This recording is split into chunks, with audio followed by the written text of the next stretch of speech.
hoje no Pura Rosa. Hoje é o segundo episódio. Eu tô muito feliz porque eu tô com duas convidadas que eu queria muito trazer desde o início, quando eu pensei no podcast, porque elas já tinham um projeto que a gente também vai falar, mas em outra ocasião.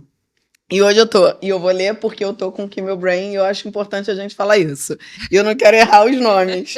E eu já ia falar trocado, tá? Eu tô com a Vanessa Almeida. Olá! E Bianca Benedetti. Uhul! Obrigada, Tatá, pelo convite. Maravilhoso estar aqui com você. Gente, eu tô muito feliz de verdade. Não, a gente também tá muito feliz, principalmente porque eu e a Vanessa, a gente tem um lema, né, de que a gente jamais quer dividir força com outra mulher. A gente veio para somar, então é mais um episódio dessa soma, né? Com certeza. É isso. Botar o câncer no mundo.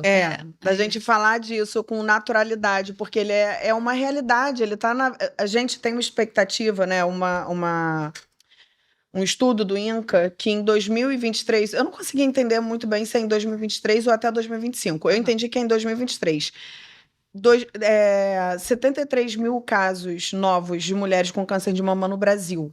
Gente, isso é muita coisa. Se não é na nossa família, vai ser com amigo, vai ser com amigo do amigo, entendeu? Então a gente precisa falar sobre isso. Não, com certeza. E não sei se no seu ambiente foi assim, mas eu e Vanessa fizemos quimioterapia no mesmo lugar e a faixa etária era praticamente a mesma da nossa, de 90% das mulheres e 90%, e sei lá, das mulheres que estavam ali, 90% câncer de mama.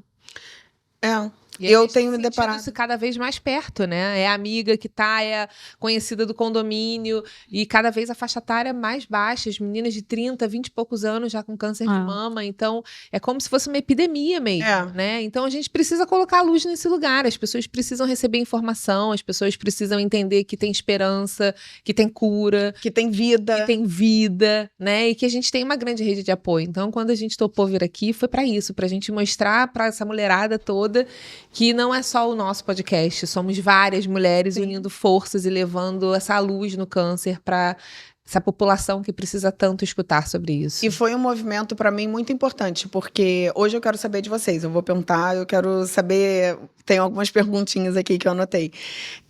Mas para mim, eu tinha um olhar para o câncer de mama, eu tinha empatia pela causa do Outubro Rosa e falando da prevenção, mas como não tinha nenhum caso na minha família, parecia uma coisa distante, né? Embora eu já acompanhasse o meu nódulo desde 19 anos, porque eu também ouvia que não era nada, que não deveria me preocupar. Então, acho que é muito importante para mim, foi muito acolhedor eu entender que já existia, né, o grupo que vocês já faziam parte. Eu fui diagnosticada em abril desse ano, então vocês já estão nesse caminho, né? Vocês começaram a trajetória de vocês nesse processo antes de mim. Entender que já existia e é um movimento recente, né? Aqui, pelo menos dessa nossa turma, é um movimento mais recente, não é uma coisa tão antiga. Então, para mim, foi um privilégio poder entrar entrar nesse meu processo agora, ter o meu diagnóstico e já existir mulheres como vocês, e por isso que eu fiz questão de convidá-las. E eu queria, assim, antes de saber muito, né, de vocês e tal, que a gente agora já se conhece mais, quando vi o projeto, eu falei, cara, eu preciso falar com elas, porque tocou muito meu coração, de verdade. Que bom. É verdade. A ideia é essa mesmo, que a gente vá tocando o coração de um monte de mulher. E como isso tem sido recente, né? A gente, nesses encontros que a gente faz em restaurantes, que a gente sai para almoçar, isso é muito importante pra gente também fortalecer esse vínculo. No último que a gente fez, tava um mesão enorme só de meninas pacientes oncológicas e um mastologista tava na mesa. Ele é mastologista ou onco? Ele tava com a esposa na mesa, no restaurante, e ele era médico de uma das meninas. E no final ele veio falar com a gente, super emocionado, agradecendo por esse movimento, de como está sendo importante isso, né? Das mulheres estarem se permitindo ir para a rua, sair para se divertir com outras pacientes oncológicas, como isso está sendo diferente no tratamento oncológico. Então, a gente precisa colocar mesmo essa mulherada toda para sair, se permitir viver, porque o câncer, apesar de parecer, não é uma sentença de morte. Não é. Não é uma sentença. Eu costumo falar que eu fui diagnosticada, mas eu não me sentia doente. Sim. Embora eu tivesse com algumas questões que não tinham nada a ver diretamente com o câncer. câncer, né? Eu tava com imunidade, com B12 baixa e tal, então eu tava com alguns sintomas estranhos. Mas eu não vou assumir ser doente, porque eu não me sinto doente. Eu fui diagnosticada, eu tô tratando. Hoje, eu até comentei com vocês, né, que eu tô sentindo algumas coisas da quimioterapia. Então, eu respeito o meu processo, mas eu não vou vestir uma carapuça de doente, andar sem maquiagem, me sentir como se eu tivesse debilitado, porque eu não me sinto assim. Sim. E eu acho importante, porque se isolar nesse momento é muito ruim. Então, eu vou continuar fazendo o que eu estava fazendo antes na minha vida. É isso, assim, para mim, hoje eu vejo que realmente esse movimento todo que a gente começou a fazer, né, com outras mulheres, é fundamental e é uma pena, eu e Vanessa, a gente não teve isso desde o início.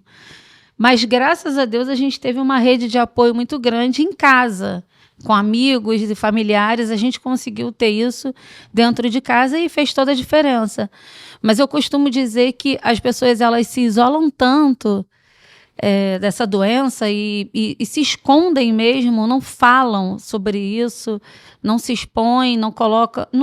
eu não digo nem rede social, porque cada um sabe até onde vai. Sim. Mas de não falar com alguém que está próximo, não, né? compartilhar, não compartilhar com os amigos. E isso traz... quanto mais reclusa ela fica, menos apoio ela tem. Menos apoio ela tem. E apoio, carinho, amor... nunca é demais. Abraço, exatamente. Quanto mais a gente falar, mais apoio a gente vai ter. E a gente sabe quando mas eu não quero que ninguém tenha pena da gente. Não, a questão não é ter pena. A gente sabe quando é pena e quando é amor. Uhum. Quando é pena, a gente ignora. Não, eu não quero. Eu quero amor, eu quero carinho. E a gente sabe quando vem, né? De quem vem. Então, não é se isolar. O câncer, a gente ouve que é uma sentença de morte, da gente mesmo. Quando a gente recebe o diagnóstico, é isso que a gente pensa. Reverbera na nossa cabeça. É o que bate e a gente pensa em tudo que a gente queria ter vivido e não viveu, né? Nos momentos que passaram que a gente não aproveitou ao máximo. Eu queria ter aproveitado mais aquele dia, eu queria ter aproveitado mais aquelas pessoas, mas não é isso. E aí, desde o meu diagnóstico para cá, eu já tenho mais de um ano. Eu já, né? Daqui a pouco eu faço 1 ano de quimioterapia e que acabei a quimioterapia e já, né, ainda continuo vivendo, viajando, indo a festas, fazendo tudo que eu sempre fiz. Isso melhora. Isso, exatamente. Porque a gente, assim, né, claro, a gente tem que ser realista, a estatística tá aí, mas a gente precisa falar sobre prevenção, a gente precisa falar sobre diagnóstico precoce, a gente precisa falar sobre mamografia, que isso é uma coisa que eu descobri também há pouco tempo, acho importante falar. Como eu tenho prótese, eu achava que mamografia já era um exame mais antiquado, assim, que eu não precisava fazer, eu podia ir direto para ultrassonografia ou para ressonância. E aí eu descobri, nesse processo agora, que a mamografia é o único exame que pega realmente em estágio inicial, que pega ali a microcalcificação. Então, isso é um tabu ainda, né? As pessoas acham que às vezes está fazendo mamografia, está fazendo um exame que é obsoleto. Não, não é, você tem que fazer. Quando é palpável, ele já cresceu um pouquinho, sim, né? Ele já está mais avançado. Então, são muitas coisas ainda que norteiam as informações que são nebulosas, né?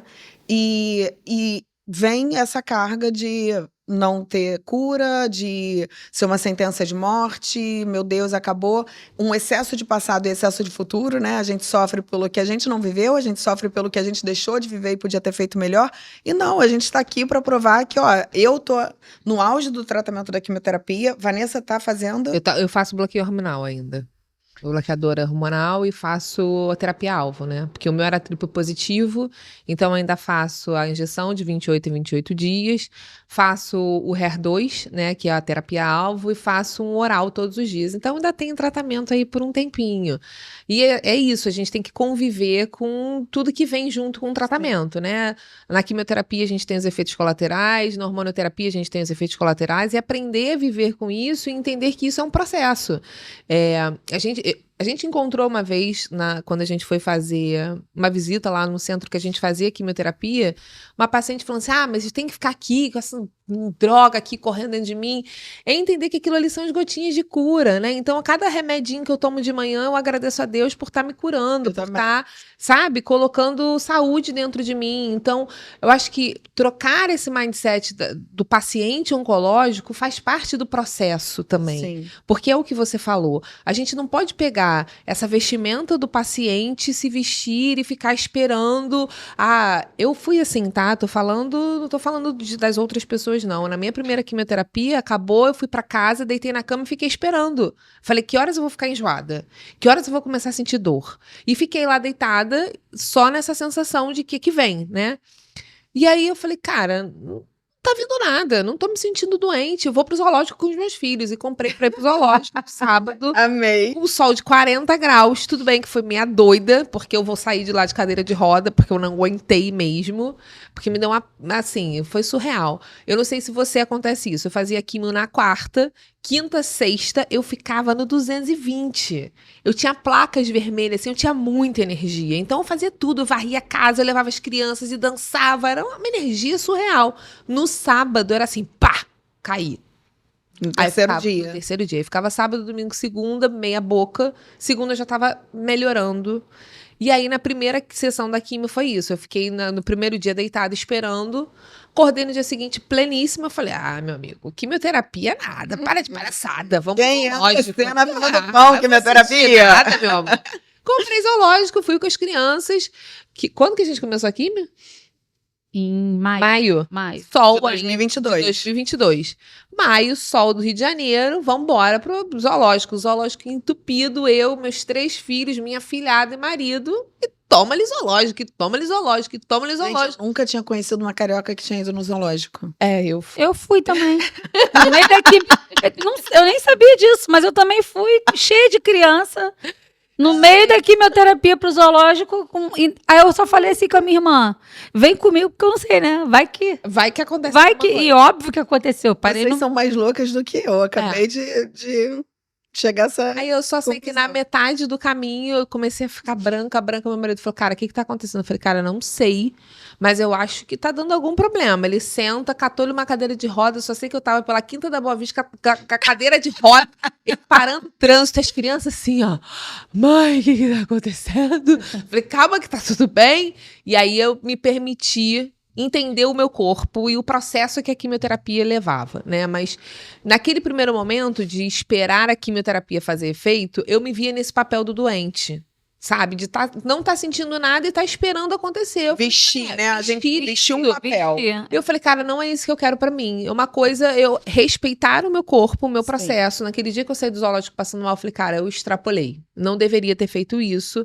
Já aprendi para segundo ciclo da minha quimioterapia. Mas também aprendi que não é esse papel de ficar deitada esperando acontecer alguma coisa. Eu vou viver. No momento que eu estiver me sentindo bem, eu vou fazer minhas coisas. Ok, senti que tô indo demais, eu vou dar uma descansada e tá tudo bem, né? Então, esse processo todo do câncer, ele não acaba na quimioterapia. Não. Ele é um processo que ele vai perdurar. Dependendo do tratamento que você fizer, você ainda vai ter alguns sintomas, alguns sinais. E a gente precisa aprender a lidar com isso. E se isolar te leva para um buraco negro. Porque quantas e quantas vezes eu senti assim, gente, tô com dor nas articulações. Aí a cabeça já vai, ai meu Deus, será que eu tô com metástase? Ai meu Deus, será que tô acontecendo alguma coisa? Aí a gente vai no nosso grupo. Gente, quem tá fazendo tratamento tal, tá sentindo dor nas articulações?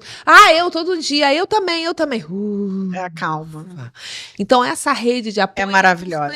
Para isso, pra gente conseguir ver no outro o que é comum, porque se você tá sozinha, no seu ambiente familiar, ninguém tem câncer, nas tuas amigas, ninguém passou por um câncer, você vai ficar com aquela informação, vai pro Google, aí tu tá morta. Aí tu morre, aí né? no Google tu morre. No Google já era. Eu não encorajo eu fiz isso, eu não encorajo ninguém a fazer. Eu nunca fiz. Eu vou contar como que eu fiz. A pior coisa que eu podia ter feito. Nunca fiz. O dia que eu recebi a notícia que eu ia ter que fazer a mastectomia com reconstrução. Aí eu fui botar no Google, mastectomia com reconstrução. As imagens, Não encorajo ninguém a fazer isso. É. São as mais bonitas. Porque Então, olha só. São os peitos mais bem feitos que estão ali. Foi uma coisa tão imbecil da minha parte, porque eu falo isso até no meu trabalho, né? Quando você vai lá no Reclame Aqui, ninguém gasta tempo para ir elogiar. Porque quem tá feliz, quem tá satisfeito, tá vivendo a vida. Sim. Tá indo lá fazer, quero aqui fazer uma recomendação. A pessoa tá até usufruindo daquele produto, né? Vamos dizer assim, comprou um negócio e tá feliz. Ela não vai lá botar, nossa, olha aqui, eu muito feliz usando. Só vai lá quem quer reclamar. Aí mas o meu foi muito no escuro. Um dia eu conto pra vocês. O meu foi muito assim, gente, realmente, o meu processo, ele foi muito, muito, muito introspectivo. Porque foi diagnosticada junto com a minha mãe não sabia, né? Então, eu fui fazendo tudo muito sozinha ali. E foi sustento de Deus, porque hoje eu vejo como eu poderia realmente ter entrado num buraco. Sim. Porque eu fui fazendo tudo completamente sozinha. Eu não tinha médico. Que loucura. Aí o quanto isso só prova que uma rede de apoio faz toda a diferença, né, para lidar com essa situação que foge do nosso controle. A gente não se reconhece em todas as áreas, a gente se sente perdida. Quando recebe o diagnóstico, a gente não sabe o que perguntar. Não, e quando a gente ouve, a gente não entende, né? Por mais que a gente pergunte, o médico fala e você fica aérea, você já não sabe mais o que você quer. Começa o que meu brain ali, né? Exatamente. Não. Né? E assim, você vivendo um processo junto com a sua mãe, ainda é uma outra preocupação, né? Eu não posso parecer para minha mãe que eu estou fragilizada, que eu estou fraca. Eu preciso ser essa fortaleza para o tratamento dela dar certo. Então, e minha mãe não sabia de que você estava passando pelo processo. Ela não sabia de mim. Eu quero fazer umas perguntas aqui, porque, enfim, a gente Vamos lá, vamos lá. vai chorar, né? Não, a primeira coisa que eu queria saber é que a gente acabou já falando um pouquinho, mas eu queria voltar no tempo. Quem era a Bia e a Vanessa antes do diagnóstico? Eita danada. Quer começar, Bianca? Que você é ansiosa para falar? Eu não, pode ir. Então. Vai lá. Eu costumo dizer, Tatá, que se eu tivesse a oportunidade de escolher ser a Vanessa de antes ou a Vanessa de agora, eu certamente escolheria a Vanessa de agora. Porque a Vanessa de antes, ela vivia no raso. Era uma Vanessa que não se permitia estar exposta e fragilizada. Então, eu me separei muito cedo do meu primeiro marido, então a minha filha era pequenininha, eu tinha que dar conta daquilo ali. Então era minha filha debaixo do meu braço e vamos embora, vamos trabalhar, vamos estudar, vamos fazer o que eu tenho que fazer. Então eu criei uma armadura de mulher forte e guerreira, de que eu preciso dar conta de tudo. E eu sempre fui assim, eu meto as caras e vou embora, ninguém me para, eu vou fazer o que eu tenho que fazer. Só que isso, ao mesmo tempo, isso me enrijeceu. Né? Então, eu nunca fui a pessoa de mostrar a minha fragilidade, de mostrar que eu estava precisando de ajuda. Eu podia estar até aqui, mas eu ia sozinha resolver. Eu não era capaz de chegar e falar assim, cara, eu preciso de ajuda para ir ali pegar as crianças na escola. Não, eu ia dar a volta ao planeta, ia dar conta de ir lá buscar, mas para não chegar para o outro e pedir ajuda, para não me mostrar frágil. Então, o câncer me mostrou que, primeiro, eu não era dona de nada. A minha vida ia continuar se eu não estivesse ali. Os meus filhos iam continuar sendo criados, o meu marido ia continuar tendo a vida dele, o meu trabalho ia continuar acontecendo, as pessoas iam continuar vivendo e eu ia ter sido só uma memória de uma pessoa, ok, bacana, que deu conta de tudo. E o câncer me mostrou que, cara, não era isso que eu queria ser. Eu queria ser uma pessoa diferente, que fizesse de fato a diferença em todos os lugares que eu passasse, que eu pudesse plantar sementinhas aonde eu fosse levar a minha palavra, levar o meu amor, levar a cura. Então, a minha vida era muito corrida. Eu tinha que dar conta da minha casa, do meu trabalho, do meu marido. Eu não tinha tempo para nada meu. Eu não conseguia ir para academia, eu não conseguia fazer terapia, porque eu tinha que dar conta disso tudo, né? Era como se fosse meu troféu. Caraca, multifacetária, faz várias coisas ao mesmo tempo. E o câncer me mostrou que, cara, eu não tô no controle de nada. É no tempo de Deus, o que Ele quiser, o que Ele propôs na minha vida. Então, sair desse controle, ele me mostrou que a minha vulnerabilidade é o meu diferencial. É a hora que eu me mostro de verdade. Vou mostrar que eu sou guerreira, uau, maneiro. Mas no final das contas eu estava sozinha, sobrecarregada, cheia de problema na minha cabeça, cheia de ansiedade. E que isso não me levava para lugar nenhum. Não me fazia tocar as pessoas. A fragilidade que hoje eu consigo mostrar, abrir meu coração, é onde eu consigo tocar o outro. Fazer diferença na vida do outro. Então, esse lugar raso, eu não quero nunca mais estar. Então, o meu mergulho agora é muito mais profundo. Então, obviamente, o câncer me transformou, assim, virou minha vida de cabeça para baixo. Se eu contar minha vida um ano atrás e agora, eu falo assim, caraca, como é que essa vida mudou, assim, desse jeito? Nada mais está acontecendo do mesmo jeito. As amizades mudaram, a minha casa mudou, o meu ambiente de trabalho mudou. Então, tudo deu uma cambalhota porque realinhou com o meu propósito, né? Agora, eu acordo e eu tenho um propósito. Eu falo, cara, o que a gente vai fazer hoje? Bia, vamos fazer tal coisa? Vamos na internet falar sobre isso? Então, a gente tem propósito, coisas que antes eu não tinha. Era o check, sabe? Ok, levei as crianças, check, fui pro trabalho, check. E era aquela lista de obrigações do raso. Então, a Vanessa de hoje é infinitamente melhor do que a Vanessa de antes. Tem alguma coisa que você falaria para ela? Eu falaria pra ela assim, cara, deixa de ser besta, se mostra vulnerável, porque você tem muito mais a ganhar. Você vai ter muitos mais amigos, muito mais amor, você vai se sentir muito melhor, muito mais amada, acolhida, sendo vulnerável. Deixa de ser besta. Acho que eu falaria isso pra ela. Eu falo isso pra ela, deixa de ser besta. Até hoje, né? Até hoje eu falo, para, deixa de ser besta, para. Gente, mas é incrível a transformação que o diagnóstico do câncer traz pra gente, né? Porque realmente é uma oportunidade da gente se olhar de novo e realmente valorizar.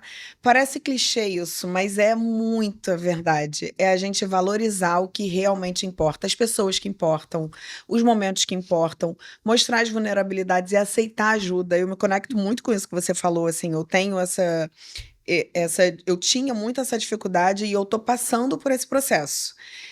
Talvez eu ainda esteja atrás. Eu ainda tenho esses altos e baixos, sabe? Mas eu percebo isso, assim, como eu mudei até na minha forma de falar. Como eu era mais rígida na minha forma de falar. Sim, total. Faz muita diferença. Agora eu não aguento, que eu olho pra ela.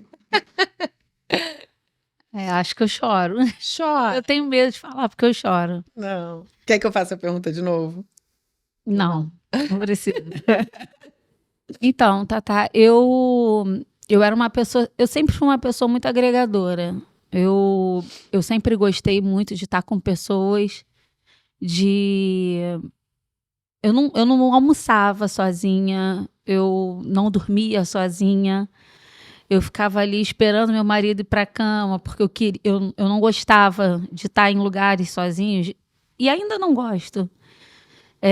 Só que eu não me via como eu me vejo hoje. Antes eu me cobrava demais. Será que eu fui suficiente para alguém?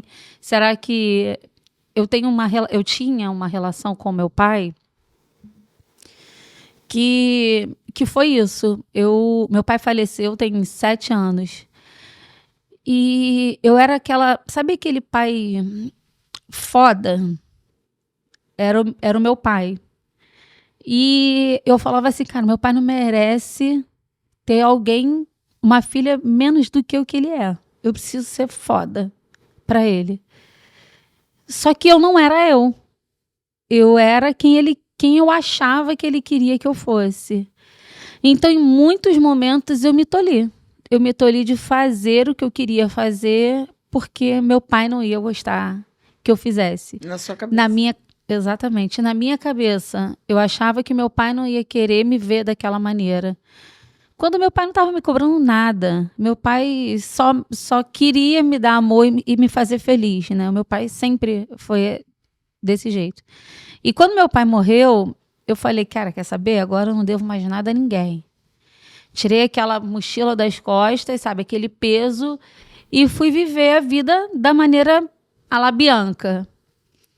Só que eu tava sempre assim, poxa, as pessoas não reconhecem quem eu sou. Só quem me via era meu pai. O meu porto seguro é o meu pai. Tudo era meu pai, meu pai, meu pai, meu pai. E por muitas vezes eu me senti... E eu tenho marido, eu tenho mãe, eu tenho irmã, eu tenho uma família inteira que sempre me apoiou, mas o meu pai era o meu porto seguro. Então, eu sempre me senti muito insegura, eu sempre achei que eu não era capaz de nada, eu achava que eu não era competente para nada, eu achava que eu não era uma boa amiga, assim como eu não era uma boa filha, eu achava que eu não era uma boa amiga, uma boa esposa, uma boa filha. Em todo o tempo, eu não achava que eu era boa o suficiente para ninguém. E eu vivia nessa cobrança de eu preciso melhorar nisso, eu não mandei mensagem para fulana, eu não liguei para ciclana, sabe? Eu estava sempre nessa cobrança de ser melhor para o outro, ser melhor, quando o outro não estava me cobrando isso. E aí, quando veio o câncer, eu sentei e falei, cara, agora eu não tenho nada para oferecer para ninguém, agora é o meu tempo. E foi aí que eu vi o quanto eu já tinha plantado.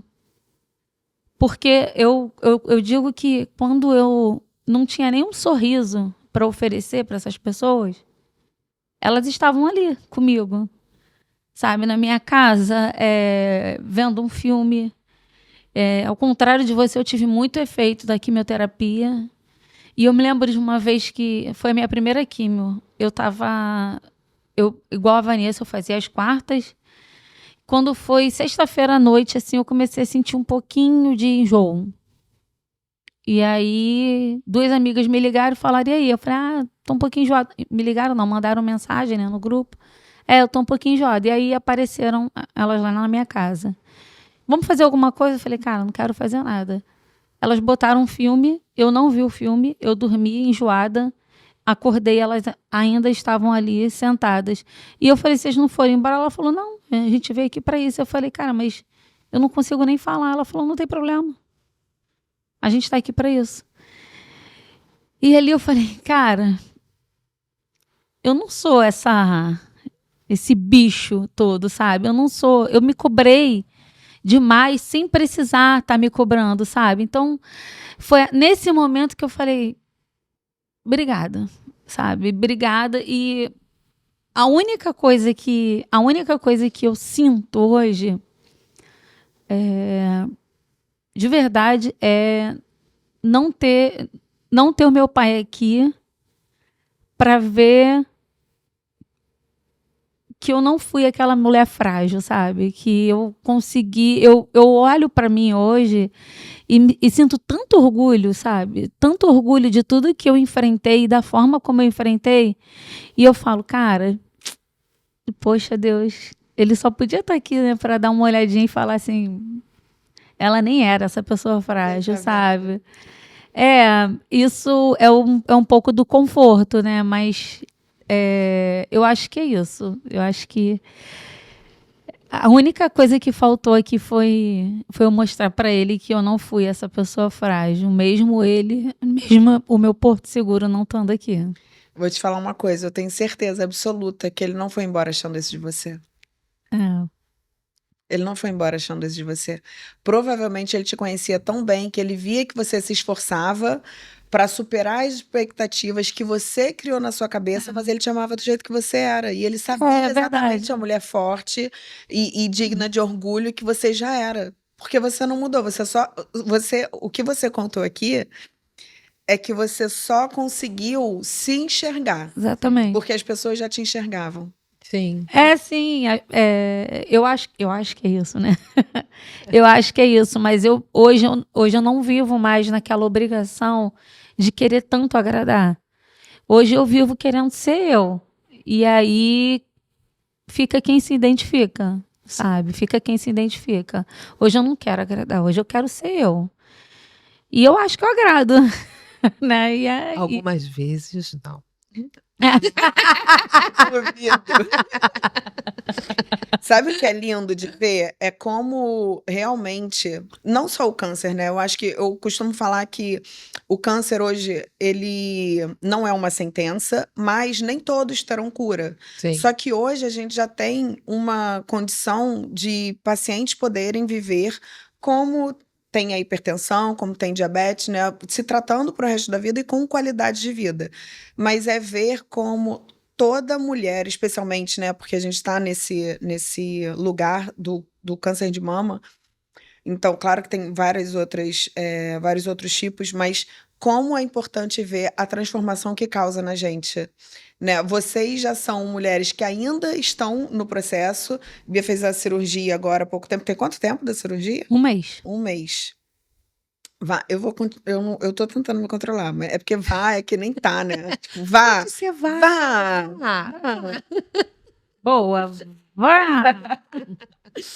Também tá ainda em tratamento, mas como já é transformador, né? Como a gente consegue se reconectar com quem a gente é de verdade. Sim. Então, claro que sem romantizar em momento nenhum o que é o câncer, né, de mama, o tratamento do câncer, ele é muito pesado. Né? É isso. O tratamento, ele é pesado, ele é um tratamento muito agressivo para as nossas células saudáveis. Então, o que eu acho que difere, né, de outros tratamentos é que, geralmente, os outros tratamentos, eles vão atacar o problema. Só. E o tratamento do câncer, ele te ataca como um todo. Sim. Então, tem realmente, assim, o tratamento é complicado.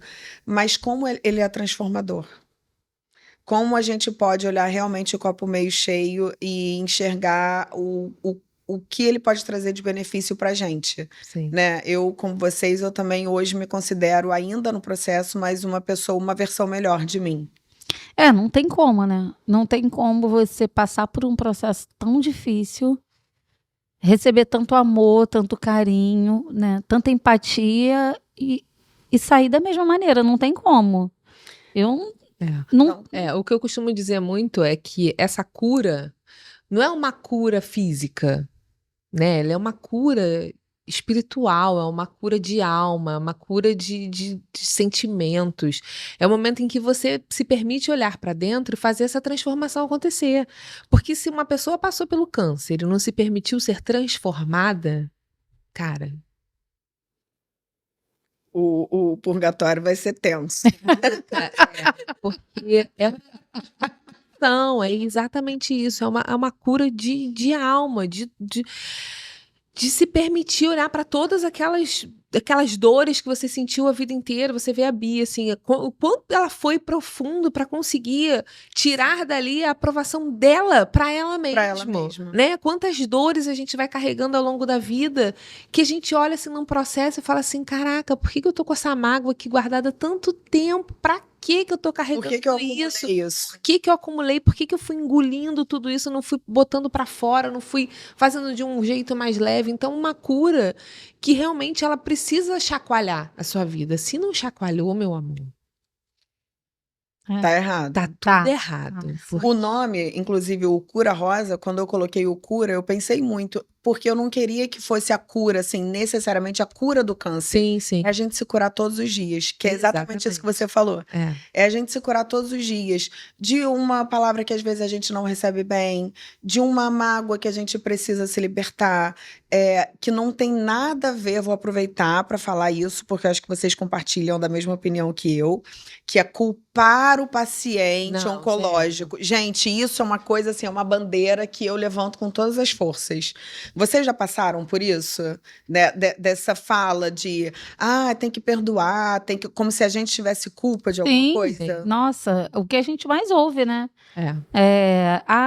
O câncer é fruto de mágoa, o câncer é alguma coisa que você não conseguiu perdoar. E graças a Deus, assim, no dia que eu recebi o meu diagnóstico, o médico disse assim para mim, eu lembro que ele disse assim, não procura por quê. Você não vai achar o porquê. Que bom. Não procura o porquê, você não vai achar o porquê.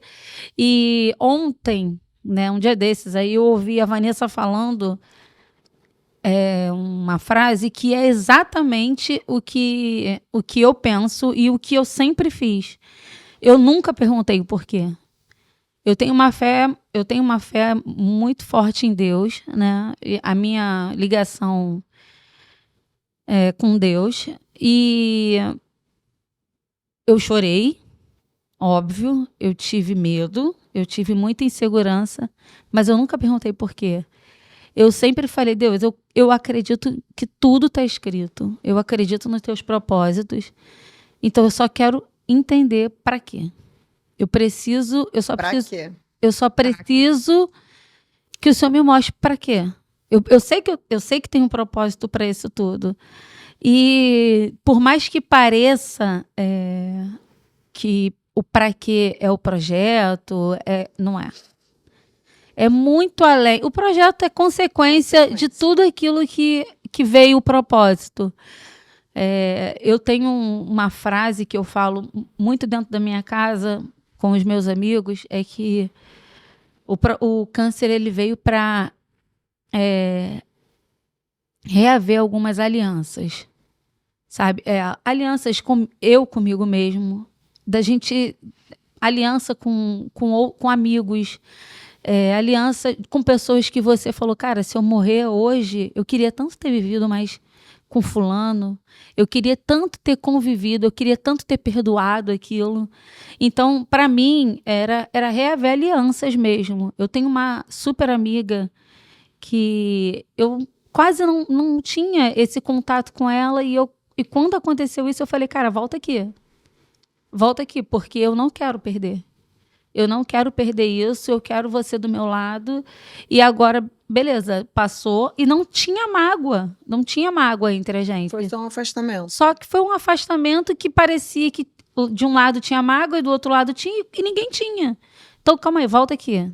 Eu quero você do meu lado, eu quero você caminhando comigo agora, para sempre.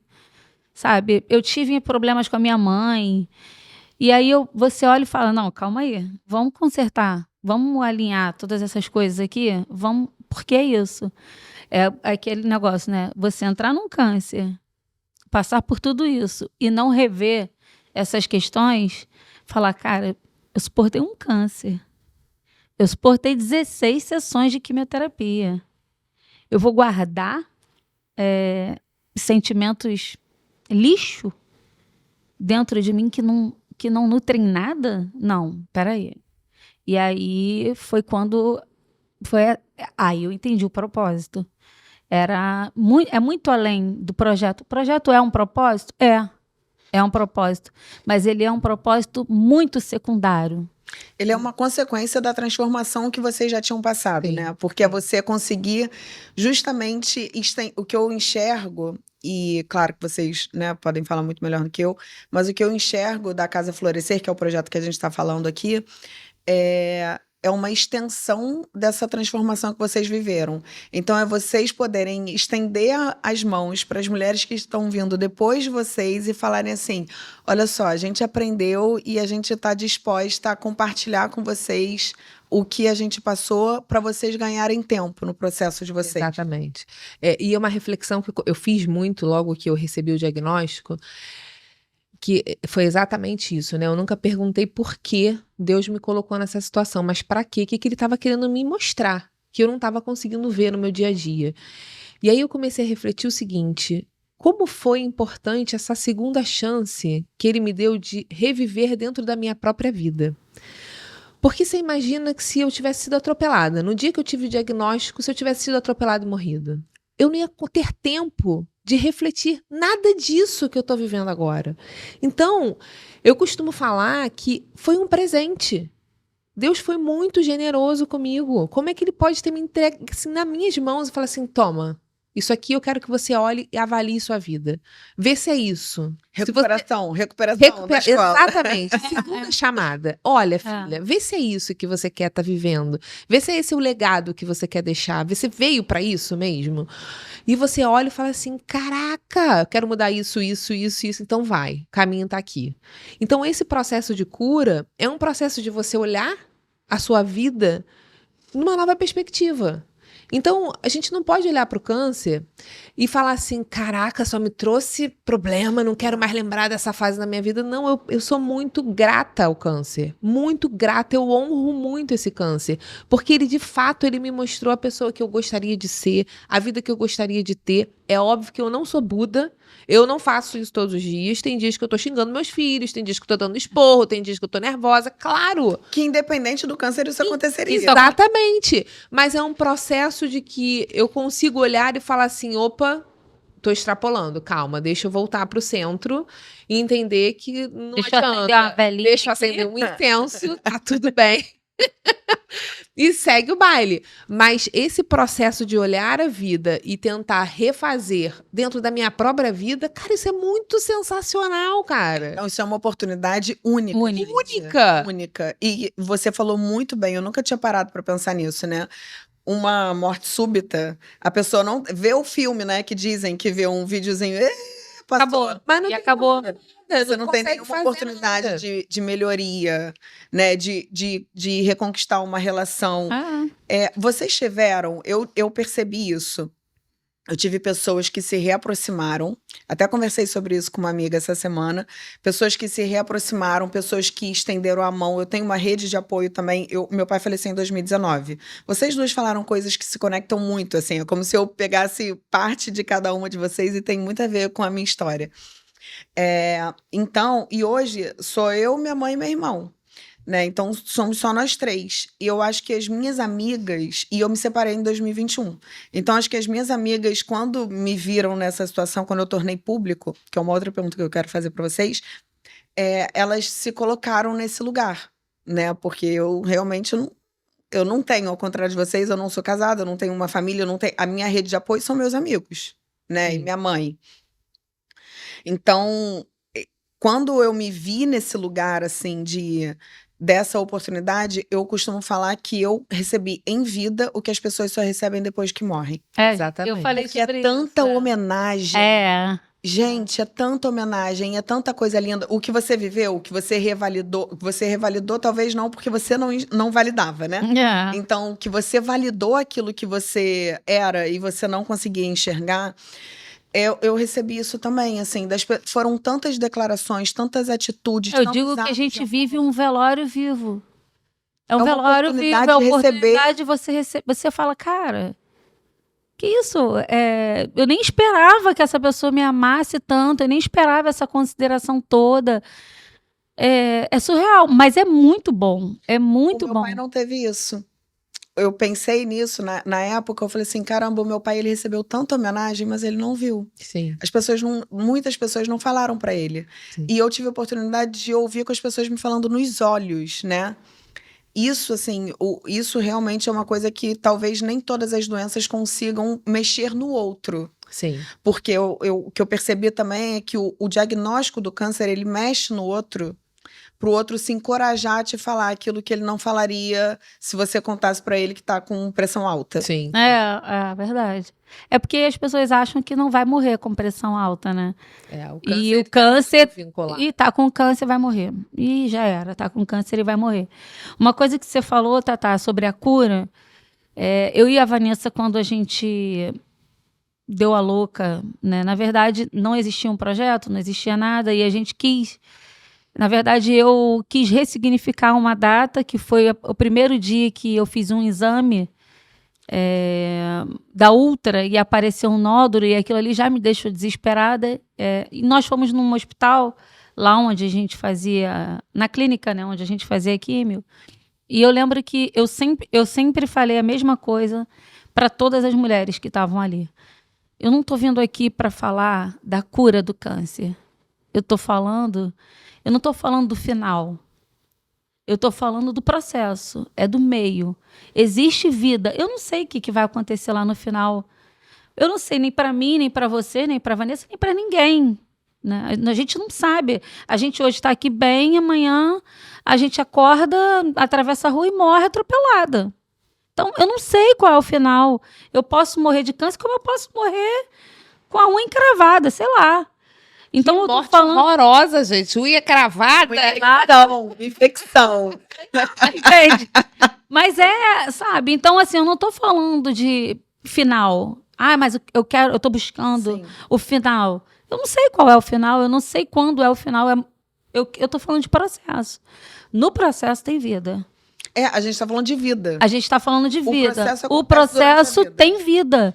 Eu fiz aula de samba, eu fui a festas, eu viajei, eu saía da quimioterapia e ia para restaurante no Barra Shopping, e eu fiz daquilo ali eu fiz um evento, eu levava salgadinho para quimioterapia, eu distribuía bolo. Bola. E a Nutri nesse quimioterapia com salgadinho? Tava na cortina do lado, entendeu? Ai, sim. Plena. Ouvindo o cheiro de... Ouvindo. Gente, que meu brain. É. Ouvindo o cheiro de salgadinho. Sim. Eu levava minha sopinha, porque eu falava assim, eu não posso enjoar, então eu vou levar minha sopinha, minhas frutinhas, daqui a pouco vem aquele cheiro da entrega do Da iFood. fritura. Do quibe. Meu Deus, gente, o que essa criança tá fazendo aqui do lado? Era ela fazendo festa dentro da Gente, deve ter quimioterapia. sido muito divertido isso. Era uma bagunça. Era. Uma bagunça. Se tornou. E no final, porque eu e Vanessa, eu fazia toda semana e a Vanessa fazia de 15 em 15 dias. De Conta 21. de você. Eu tenho umas perguntas aqui que eu quero fazer, tá? Mas Então o faz. papo tá bom. Não, eu quero ouvir isso aí agora. Conta aí. Não, eu não quero deixar de perguntar. Pra gente trazer emoção também, né? Pergunta então. Não, eu quero... Não vai ficar falando aberta. Não, eu quero ouvir disso daí. Vamos lá. Vamos contextualizar aqui, então, para quem não conhece vocês, que eu acho difícil. Então, vocês faziam... Vocês... tipo isso. Eu sou a... Como é que Eliana.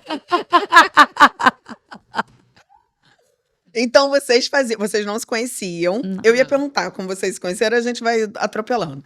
Então, vocês não se conheciam, vocês foram fazer, né? Deus uniu esses propósitos, porque Deus não une pessoas, ele une propósitos. Então, Deus uniu vocês com uma cortininha no meio.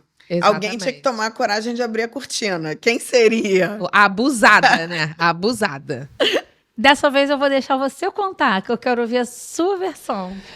Eu ia para quimioterapia pela primeira vez, né? Então, antes de passar pelo processo de câncer, eu era voluntária no INCA. Então, eu ficava com as crianças antes da radioterapia ou indo para quimioterapia. Então, eu já sabia como era o ambiente, né? Peraí, só para eu entender.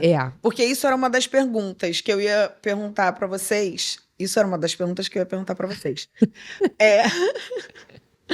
Qual era a relação, né, com o câncer como um todo antes do diagnóstico? Então, você já tinha esse olhar? Já. Eu sempre fui apaixonada pelo câncer. Assim, eu amava estar presente nas ações do INCA, da Casa Ronald. Eu sempre fui muito presente ali. Eu tinha pavor. Eu não comprava blusa que eu achava linda, aquela blusa do câncer de mama antigamente, lembra? Uhum. Da Ering, né? Que tinha, que era o alvo o alvo azul. O alvo azul. Eu achava ela linda e eu não comprava porque eu achava que atraía o câncer. Meu pai morreu de câncer. Você era aquela que não falava o nome. Não falava o nome. Meu pai morreu de câncer e eu falei, eu tinha pavor, eu tinha medo de fazer exames com medo de diagnóstico do câncer. Seu pai foi a primeira pessoa na família ou existia algum... A minha avó morreu de câncer, mas eu não conhecia minha avó. Meu pai morreu de câncer. Mãe do seu pai. Mãe do meu pai. Morreu de câncer. E aí, eu sempre achei que, assim, sabe aquele negócio de um dia vai aparecer um câncer aí? Apesar do câncer que o meu pai teve não ser hereditário, tá? Vamos lembrar, o fato do meu pai ter tido câncer não tem nada a ver com o fato de eu estar tendo câncer, até porque o câncer que eu tive é genético, mas o fator genético vem da mãe, e no caso da mãe, não tem ninguém com câncer na casa da minha mãe, ninguém, nenhuma mulher, nada, nunca teve. Amém, não terá. Não vão ter, se Deus quiser. E na casa do meu pai morreu de câncer no intestino, que não é genético. Então, eu não tinha nenhuma associação, mas eu sempre tive medo. Então, todas as coisas com câncer eu sempre fugi. Nunca participei de nada. Ao contrário dela. Eu sempre gostei muito. Eu sempre achei muito interessante, sabe? conviver com aquelas pessoas. Então, eu entrei para ser voluntária do INCA e eu ficava na sala de recreação das crianças. Qual o INCA que você era voluntária? O INCA lá da Praça Vermelha. Ah, tá. Da Cruz Vermelha. Eu ficava lá no 11º andar, na recreação com as crianças, ficava ali brincando, e tem a salinha de quimioterapia, e às vezes a gente ia pra salinha e ficava desenhando, enfim. E eu sempre percebi qual era o ambiente ali, que muitas das vezes as crianças estavam passando mal, as mães estavam fragilizadas. Não é um ambiente que tá todo mundo dançando feliz e contente, né? E aí, depois eu fiquei na radioterapia com as crianças, eles eram sedados para fazer a rádio, então quando voltavam, ficavam comigo, muitas crianças ficavam no meu colo até acordar, porque ficavam mais agressivas, enfim. Então eu sempre amei muito estar presente ali no INCA. E aí, quando eu entrei para a faculdade de nutrição, eu entrei para trabalhar no INCA, porque eu era apaixonada. Eu li um livro e falei assim, cara, a cura do câncer tá na nossa alimentação. Então eu achei aquilo fantástico. Eu falei, como que eu nunca pensei nisso? Eu sempre gostei de ser voluntária, eu nunca pensei em trabalhar como nutricionista nisso. E entrei para a faculdade voltada para nutrição. Desde o primeiro período, tudo que tinha de nutrição oncológica, eu ia. Congresso, sei lá, São Paulo, eu ia sozinha. Porque ninguém gostava. Eu falei, tá maluca, fazendo nutrição para trabalhar em hospital, câncer, tá doida. E os professores todos já sabiam que eu era fissurada do câncer. Então, tudo que tinham, eles me botavam para ir. Não, vai, não sei aonde. Enfim. E aí, quando acabei a faculdade, tava começando pandemia. E eu tinha que fazer o estágio em um hospital. E aí, começou aquela história de pandemia, não vai ter estágio no hospital. Eu fiz 2 meses só de estágio em hospital. E explodiu a pandemia. E eu queria entrar direto em um hospital. E eu tinha uma filha de 2 anos. Eu falei, cara, como que eu vou entrar? 2 anos não, ele tinha 6 meses, sei lá, quando eu me formei. Como é que eu vou entrar em um hospital com um bebê amamentando? Não tem como, no auge da pandemia não tem. Aí uma amiga abriu o consultório e falou, vem trabalhar comigo no consultório. A gente começa a fazer online, depois quando for voltando a gente volta presencial. E eu larguei a nutrição oncológica de lado, fui trabalhar com transtornos alimentares. E deixei lá. Tudo que eu tinha estudado a vida inteira na faculdade ficou arquivado. E aí veio o câncer de mama e falou assim, Fia, quem mandou? Não era pra tu ter largado. Volta a estudar isso, porque é isso aí que você entrou na faculdade pra fazer isso, por que não? E aí eu voltei a fazer, agora tô fazendo a pós-graduação voltada para câncer de mama e voltei a trabalhar com esse público. Então, minha relação com o câncer, ela sempre foi muito entremeada, apesar de não ter tido nenhum tipo de câncer na minha família. A minha ex-sogra faleceu de câncer de intestino, mas eu já estava sendo voluntária no INCA. E aí, por saber disso tudo, eu já tinha falado para toda a minha família. Eu falei, olha, a minha filha de 19 anos falou para mim, eu quero ir com você. Eu falei, não, pera. Calma. São muitos filhos. Tem a de 19, de 10 e de 4. 19. 19. Vou até anotar essa.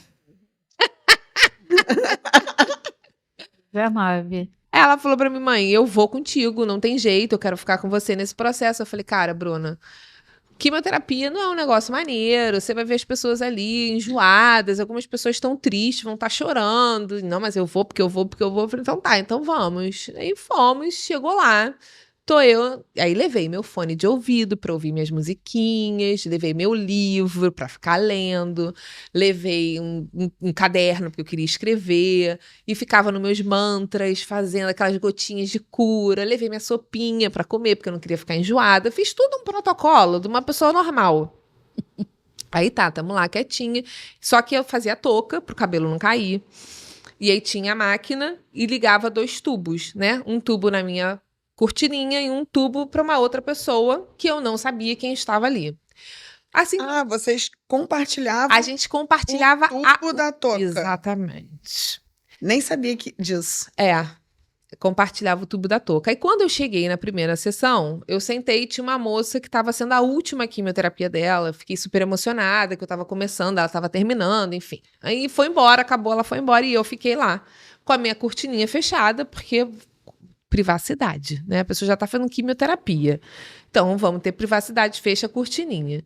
Aí, daqui a pouco, chega a segunda pessoa para ocupar o lugar do tubo. E aí, tô... Acompanhada. Gente, 40 pessoas na sala. Falei, Jesus. Aí, eu e minha família já começou a se olhar, né? fala, caramba, deixa quieto, não sei o quê. E eu tô lá no meu livro e nos meus mantras, que ninguém me tirava daquilo ali. Aí daqui a pouco eu sinto uma mãozinha assim, ó. Ah, foi na primeira? A pessoa abriu. Oi, tudo bem? Meu nome é Bianca. Qual é o seu nome? Qual é o seu câncer? O que você faz? Eu aqui, ó. Filha, calma. Eu não queria nem falar que eu tava com câncer. Imagina, a pessoa abre um negócio. Aí ela já invadiu minha vida, porque ela não respeitou. Isso foi na primeira. Na minha Na primeira. No primeiro ciclo. Na minha Eu achei que tinha sido assim, ela já tá aqui. Já Na primeira dela, mas na Ela minha já estava não. fazendo. Ela tava fazendo. Foi na minha primeira. Porque eu fazia toda semana e ela fazia de 21 em 21 dias. Então, ela teve a sorte de todas as vezes que ela fazia, eu estava lá. Né? Eu é que não, é que de 15 em 15 dias Você. eram outras pessoas, né? Ela vinha, de 3 em 3 semanas era a Vanessa. Nas outras 2 semanas eram outras Aí você pessoas. ficava triste. Ficava depressiva, Depressiva, não tinha ninguém pra perturbar. Claro que não, né? Tu sabe que eu perturbava o hospital inteiro. Eu perturbava todo mundo, eu cheguei expansiva, eu falei, cara, eu não vou fazer disso aqui um lamento, um lugar ruim, eu não vou deixar. Até uma vez aconteceu uma situação que uma paciente estava muito debilitada, né, por conta das emoções dela, por conta do cabelo caindo, e ela começou, eu estava super alta astral, e ela começou a chorar, ela estava dividindo a touca comigo, ela começou a chorar, ela começou a falar de como estava sendo ruim, aquilo tudo para ela, e não sei o quê, não sei o quê. E aquilo foi me dando, sabe, uma angústia, um negócio, e aí, quando ela saiu, eu não chorei na frente dela, mas quando ela saiu, eu desabei. E eu comecei a chorar, e foi uma das primeiras vezes, uma das únicas vezes que eu chorei, fazendo a quimioterapia. E eu comecei a chorar, chorar, chorar. E aí as pessoas que estavam comigo, né? Porque eu realmente levava uma caravana. As pessoas que estavam comigo começaram, o que houve? E aí até que a minha tia e o meu marido identificaram que era daquilo que eu tinha ouvido e foram falar com o pessoal da administração. Cara, não coloca a Bianca com algumas pessoas, porque, pô, você vê como é que ela chega aqui. Ela quer falar, ela quer conversar. E aí, quando ela conversa e alguém que, sabe, que não tá na mesma vibe que ela, vai prejudicar. É. E aí, a Vanessa tinha que ter feito pedido, não fez. Tinha que ter pedido, não pode ser maluca. A Vanessa tinha que ter feito pedido, não fez. Ficou comigo o tempo Como todo. é que seria, Vanessa? Olha só, não bota ninguém comendo salgadinho do meu lado, não. Mas eu falo isso sempre, assim, né? A Bia foi um divisor de águas no meu tratamento, porque eu fui com toda essa expectativa de ser um momento mais introspectivo, de eu ficar mais quieta, mas ela mudou muito a minha visão do tratamento, né? Como eu te falei, da primeira vez eu fiz a quimioterapia, fui pra casa e fiquei deitada esperando tudo acontecer. E quando eu voltei da segunda, que ela me perguntou assim, e aí? Eu falei, cara, passei muito mal, vomitei. Ela, tu é burra beça, por que tu não tomou remédio? Eu falei, cara, porque eu fiquei com medo de tomar remédio. Pô, tu é burra de novo, o médico não mandou tu tomar um remédio? Toma! E a gente sai pra almoçar, e eu comecei a atentar pra aquilo, né? Do tipo assim, cara, eu posso estar vivendo também, né? Ela tá aqui animada com a família, com todo mundo. E antes eu tinha medo de levar as pessoas e incomodar. Então, ela transformou o meu tratamento de uma forma que foi muito mais leve. Se ela não tivesse estado comigo ali, compartilhando aquele momento, eu, de repente, teria passado a quimioterapia de uma forma completamente diferente. De repente, sentindo mais sintomas, de repente, me sentindo mais depressiva, mais para baixo. Sem tomar os remédios. Sem tomar os remédios. Isso é um erro muito comum, né? Eu converso com muitas mulheres que passam por isso e acho até importante como alerta. O médico prescreve o remédio para tomar, ele já sabe. A gente faz exame, né? Todo o ciclo de quimioterapia, todo mundo é igual. A gente faz o exame de sangue, o oncologista avalia o nosso exame de sangue e libera a gente para fazer a quimioterapia. Então, ele está ciente de como a gente está, de como o nosso organismo está, e ele libera as medicações. Se a gente não toma... É diferente de tomar o SOS. O SOS é caso você tenha aquilo ali a mais. Mas o que está prescrito é importante que a gente tome. Eu tomo tudo direitinho. Eu ficava, não vou tomar porque vou ficar sobrecarregando, não vou tomar isso, eu não sentia dor, vomitava, eu não tomava Aí nada. eu falei, então vomita. Não vai tomar remédio pro jeito, então vomita, Mas sua aí besta. é importante isso, né, Tatá? Porque eu perdi 5 quilos de uma sessão para outra. Porque eu não conseguia parar de vomitar, não conseguia parar Eu de engordei diarreia. 20. E eu Aumentei emagreci 10. muito, muito, muito. Aí eu apavorei todo mundo, porque aí eu fui parar no hospital, porque a minha imunidade caiu, aí eu não consegui fazer a segunda sessão quando tinha que fazer, tive que Teve que adiar, adiar. entendeu? Porque a minha médica falou, cara, não dá, você imagina, toda sessão que você vier aqui, você perder 5 quilos, acabou. A gente não vai conseguir continuar isso. E aí eu falei, não, tudo bem, vamos tomar o remédio. E aí comecei, na partir da segunda sessão, eu já não tinha tantos efeitos colaterais, porque eu já estava ali prevenindo com a medicação que ela já tinha prescrito. E eu estava com medo de ficar tomando. E já saía da químio Já e saía daqui, eu ia pro Barra Barra Shopping. almoçar. Que Saudável. eu dei essa super Saudável. dica pra ela. Era saudável, a gente ia lá. Qual é o nome daquele lugar que eu gosto? Delírio tropical. Delírio. Delírio tropical. Eu não, eu ia pro Outback. Ela é. Gente, mas delírio é salada, você comia? Eu comi o peixe do Chico, que é toda quarta, que eu amo aquele peixe. E aí não comia salada cru, mas Inclusive, ó, Delírio Tropical, pode patrocinar a gente Note aí. a gente, note a gente. Tá falando aqui Outback também, ó. Se quiser, tamo aí, tá? Ela ia pro Delírio, eu ia pro Outback, não sei, né? Vai que cola. Vai que cola. Ai, que gula, me nota. Se a gente estiver bem servido com esses 3, eu acho que tá ótimo. maravilhoso. Inclusive, para fazer aqui, ó, um canapézinho pro podcast. Pros eventos do Florescer. Pode. Ó, quem sabe um jantar beneficente no Gula Poxa. ou no Outback ou no Delírio. Eu esqueço o nome do que eu quero patrocínio, gente. Delírio Tropical. É, um jantar beneficente. Tá bom, nota a gente. Vamos lá, hein? Ela tá tímida aqui. É. Vocês, ela quase quebra a mesa. Quase um piano. Deixa eu perguntar. Eu não sei se a gente respondeu tudo que a gente estava falando. Eu acho que sim. É. Perguntou como é que era a nossa relação com o câncer antes. Você respondeu. Respondeu. Respondi. E como é que a gente teve se conhecido. Aqui, como vocês tinham se conhecido. Foi isso. É porque eu quero chegar no Florescer, que a gente já deu vários spoilers, mas a gente vai chegar lá assim, bonitinho. Não, tem as perguntas que eu quero fazer. A relação, eu já perguntei. Qual foi o momento mais difícil para vocês? Depois, diagnóstico, contar para as pessoas, contar publicamente, porque para mim teve uma diferença, né? Porque minha mãe não sabia, então eu contei para algumas pessoas ainda ali nos bastidores e depois eu decidi tornar público. Então, qual foi o período assim mais difícil? A fase individual do diagnóstico, de compartilhar com a família ali mais próxima, com os amigos, como é que foi isso?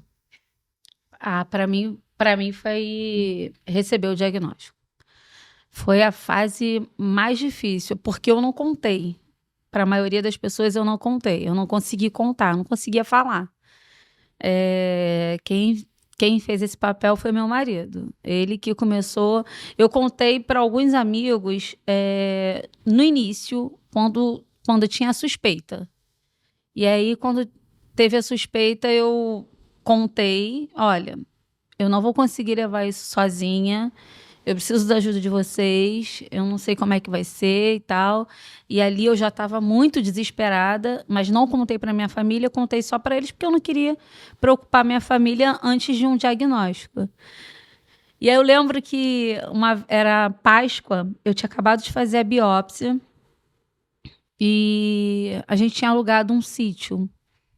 Meu marido falou assim, cara, vamos alugar um sítio e levar a nossa família para o sítio para passar, porque a gente sempre faz esses eventos, a minha família junto com a família dele, né? Então sempre é Natal, Páscoa, a gente sempre tenta unir, né? E aí a gente alugou um sítio e vamos levar, vamos todo mundo, e já estava naquela situação do diagnóstico, eu tinha acabado de fazer a biópsia. A gente não alugou o sítio por conta disso, a gente já tinha alugado, mas calhou de ser na mesma época. E aí eu lembro que ele falou assim, eu falei assim, olha, no domingo, antes da gente ir embora, porque a gente chegou na quinta, né, da semana da Páscoa, no domingo, antes da gente ir embora, eu vou contar. da suspeita, eu vou pedir apoio e tudo mais, porque eu tinha feito a biópsia naquela semana, mas as suspeitas já eram muito concretas, né? E o médico já me alertava, já ia me sinalizando muito para que era, né, o câncer. E aí eu falei, beleza, vamos contar. Só que eu sou muito festeira. Além de eu ser festeira, eu sou muito detalhista. Eu gosto de preparar no Natal um presentinho para cada um.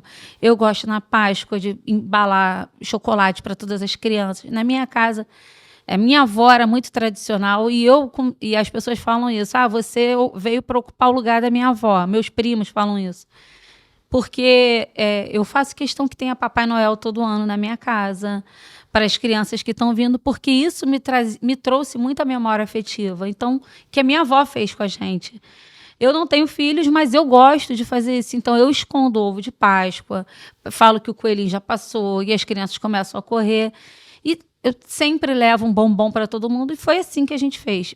E a família do meu marido, eles sempre fazem aquela brincadeira de malhar o Judas, né? E a gente fazia o boneco e tal.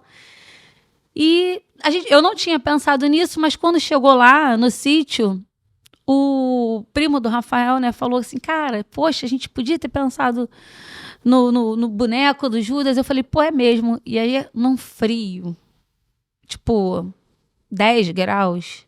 Aonde isso, gente? Em Mendes, na Páscoa. Abril? Abril, Um frio de...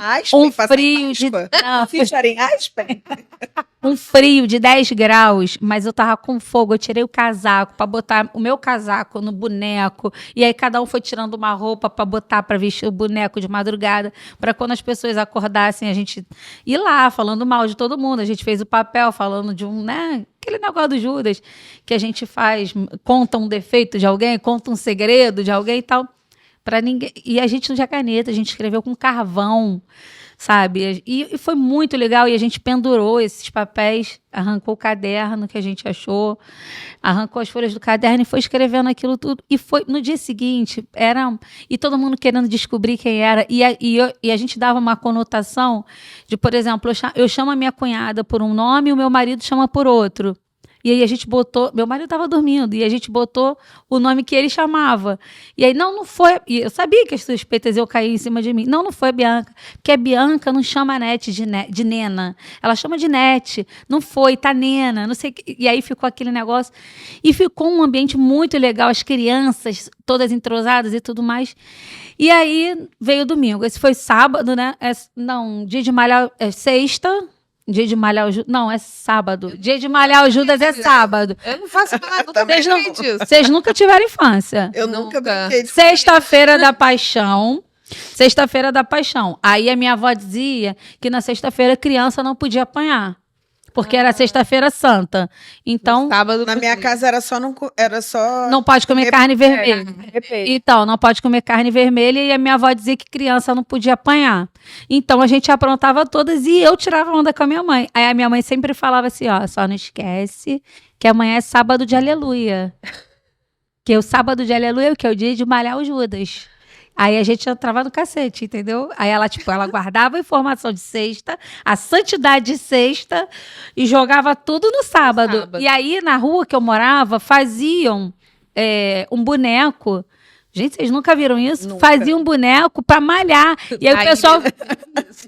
E aí o pessoal vinha com aquele taco de beisebol. E olha que a ilha tem muitas coisas. Não. E o que acontece? Na rua, eles botavam as fofocas da rua mesmo. Aquelas fofocas braba. Era. E aí malhava o Judas, fulano é fofoqueira. E aí eu lá o que eu tô achando mais incrível é que ela tá falando que ficou um clima super amistoso, legal depois disso. Eu tô tentando chegar... porque... Então, eu tô imaginando que isso no meu meio... Não, então, mas o que acontece? Nós éramos mais ou menos a gangue que se formou de sexta para sábado, nós éramos mais ou menos uns 5. E aí, quando um queria pegar muito pesado, não, pelo amor de Deus, não bota isso não, cara, vai pegar mal, e a gente o clima tá maneiro e tal, então a gente deu uma, né, mas ficou muito legal. Aí no sábado aconteceu isso, no domingo Ninguém apanhou no sábado. ninguém apanhou, também não descobriram quem era, né? Eles tinham suspeitas, mas ninguém confirmava, a gente fechou ali a gangue e não teve nenhuma delação premiada e fomos. No domingo teve essa questão da Páscoa. E aí, eu lembro exatamente dessa cena, eu já estava tudo programado para, no final da tarde, eu contar. Domingo de Páscoa, a minha família sempre faz uma oração na hora do almoço para agradecer, né? É um feriado cristão, então a gente sempre faz isso. E aí eu falei, vai ser nessa hora que eu vou falar, olha, eu preciso da oração de vocês, eu preciso, né? Eu tô passando por isso. Meia hora antes do almoço, o marido da prima do meu esposo, né? Sentado comigo, ele falou assim, cara, preciso te falar um negócio. Eu falei, o quê? Ele falou, nunca vivi dias tão maneiros como esse. Cara, que lugar gostoso, que clima bom, as crianças todas entrosadas. Cara, você não tem ideia do quanto isso vai trazer de memória afetiva para essas crianças, porque elas brincaram e elas ficaram esperando o coelhinho. A gente, enquanto alguns escondiam os ovos, os outros pintavam as crianças né, com o negócio do coelhinho, e as crianças estavam amando aquilo tudo. Elas dizendo que queriam morar ali. Mãe, eu quero morar aqui, achando que... E aí ele falou isso chorando, né, assim, para mim. Ele falou, cara, você não tem ideia de como... Eu nunca tive isso na minha casa, eu nunca vivi isso.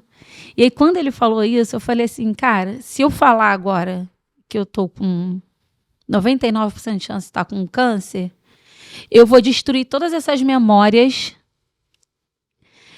E a única memória que vai ficar é aquele feriado que a Bianca disse que estava com câncer.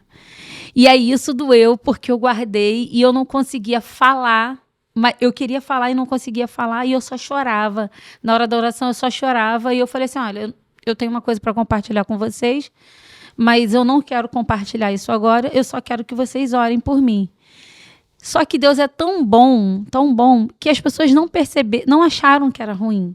Elas não acharam que era ruim. A única pessoa que percebeu foi o meu tio, que foi a pessoa que fez a oração. Ele me abraçou depois que ele fez a oração e aí ele falou, me conta. Eu falei, não quero contar. E aí ele falou assim para mim, é bom ou é ruim?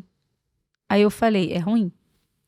E aí ele ali me abraçou e aí eu senti, sabe, ele me abraçou, aquele presente, e aí ali eu chorei tudo que eu tinha que chorar. E aí ele falou assim, olha, eu não sei o que você está passando, mas você tenha certeza de que você não vai passar sozinha. Esse foi até ali foi punk. Até receber o diagnóstico e tudo isso. Depois que eu contei e que eu tive todo o apoio, eu acho que foi... Quanto tempo levou desse dia para você receber o exame, o resultado? Uma semana. Uma semana. Do dia que eu fiz a ultra até receber o exame, até resultado de biópsia e tudo, foi 1 mês. Da Páscoa até receber o exame foi 1 semana, mais ou menos. Teve feriado da Páscoa e depois teve um feriado que foi tipo um segundo carnaval, ano passado, do desfile. Eu recebi nesse meado desse feriado. E aí, ali foi brabo. Receber a notícia e contar, eu não consegui contar. Eu precisei me isolar, até que as pessoas entraram na minha casa e falaram, chega, você não vai se isolar. Igual eu fiz com a Vanessa, você não tem esse direito de se isolar, vamos embora, vamos pra rua, vamos festejar, não é isso, você não tá morta e tal. E foi... Esse processo é muito individual, né? Muito. Porque eu acho que eu tava caindo minha ficha aqui, que uma coisa que vocês não passaram, né, por causa da touca, das pessoas abordarem vocês na rua. Sim. Provavelmente vocês não passaram por isso. No domingo eu fui à missa e aí no final da missa, acho que no total deve ter dado mais 5 mulheres que vieram falar comigo, que foram diagnosticadas, uma já operou. Então acaba que você, estando careca, você abre Sim, uma porta para que as pessoas consigam ir falar com você. sim. E eu demorei a contar, um mês mais ou menos, sabendo, por causa da minha mãe. Eu queria que ela estabilizasse a condição, que ela estava com pressão alta, diabetes e tal. Então eu queria que o quadro geral dela, independente do câncer, tivesse bom para que ela soubesse de mim, né? Imagina, uma pessoa com pressão alta, eu vou chegar. Então, É. então, O gato entendeu? subiu no telhado e deu ruim. É. É. Então, eu percebi isso, assim, e foi tudo muito rápido, porque eu contei, já entrei em tratamento, e aí eu já fiquei careca em menos de um mês, tudo aconteceu, né? E aí acaba que você vira essa referência para que as pessoas venham falar com você. Eu não tinha me tocado nisso. É. E para você?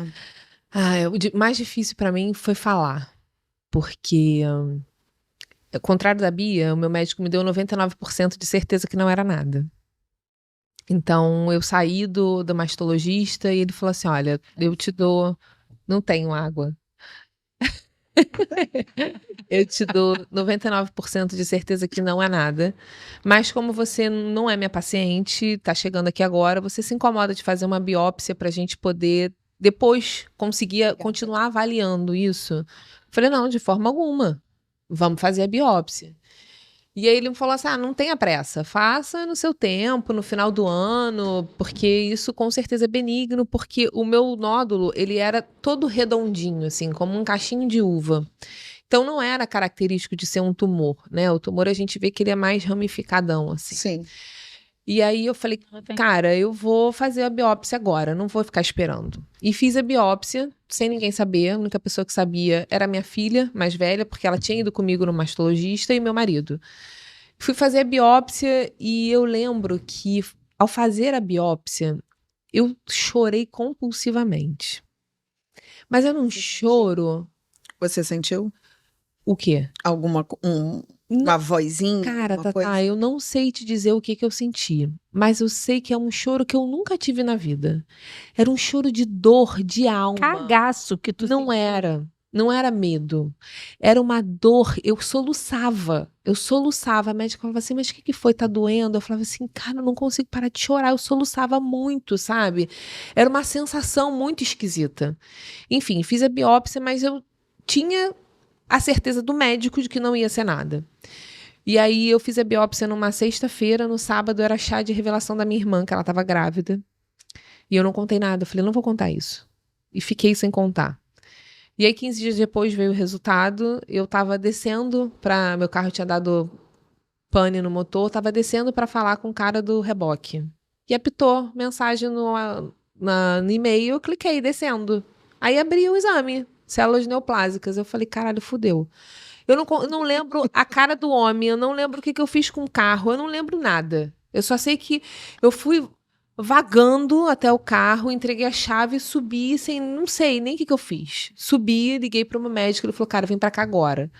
Liguei pro meu marido, falei, vem ficar com as crianças, porque... Isso é muito errado, né? Eu passei por isso também. Vem pra cá agora. E por que mandou pra você? Exatamente. Por quê? Né? Por que manda um diagnóstico desse pro paciente, não manda pro médico entrar em contato? O meu não mandou, não. Não, eu não tinha médico, né? Eu recebi porque eu não tinha médico, no caso. O meu mandou pro médico. Mas você é inexplicável. Entrou no meu e-mail o resultado. E aí cara, vou clicar, óbvio, não era nada, eu ia clicar pra ter certeza. Tanto que eu tava no elevador descendo como se estivesse dando uma mensagem de WhatsApp. E meu marido foi ficar com as crianças, eu fui pro médico e cheguei lá, quando ele me deu o diagnóstico, ele falou, olha, não é a notícia que eu gostaria de te dar, você é muito jovem, é um tumor que cresce muito rápido, a gente precisa tratar, mas a gente precisa esperar os 15 dias para o segundo resultado da biópsia. Pro imunohistoquímico. Exatamente, para a gente poder ir no oncologista e ver o que é. Esses 15 dias iniciais eu não conto porque eu não tinha ansiedade, né? Porque eu não sabia que era. Mas os 15 dias para a segunda biópsia, segundo o imunohistoquímico, ele foi muito difícil porque eu não queria contar para ninguém. Eu não queria chegar para os meus pais e falar assim, tô com câncer. Sem falar assim, mas eu vou fazer no tratamento, mas tem cura. Não, eu ia jogar a bomba e ia sair. Então esse período foi um período que era eu, meu marido e minha filha. Só nós três sabíamos o que estava acontecendo. E apesar de eu ter muito apoio deles, eu me sentia meio que escondendo a realidade dos meus pais e da minha irmã. E eles não estavam aqui. Minha irmã mora em Penedo, eles estavam em Penedo. E aí eu mal respondi a mensagem, eu fiquei muito aérea, sabe? Assim, eu realmente saí do ar, porque eu não conseguia linkar digerir aquela informação. Era muita coisa para eu conseguir digerir sozinha, né? E você imagina, eu não queria preocupar minha filha, porque ela tinha 17 anos, eu não queria preocupar o meu marido, porque ele não se permitia estar preocupado, porque ele é aquela pessoa irritantemente positivo, de que tá tudo certo, que vai ficar tudo bem, e vamos embora, e aquilo me irritava no primeiro momento, porque, cara, como vai ficar tudo bem, cacete? Eu tô com câncer, deixa eu chorar, deixa eu sofrer. Então... É legítimo, né? É legítimo, exatamente. Então, eram muitas informações para eu lidar naquele momento. E quando eu recebi o resultado da biópsia, fui na oncologista, e a oncologista conseguiu me tranquilizar de que era um tratamento que ia passar por 6 quimioterapias, que eu ia fazer rádio, e eu sabia que eu tinha a possibilidade de ser curada. Aí eu consegui ter coragem de falar com os meus pais.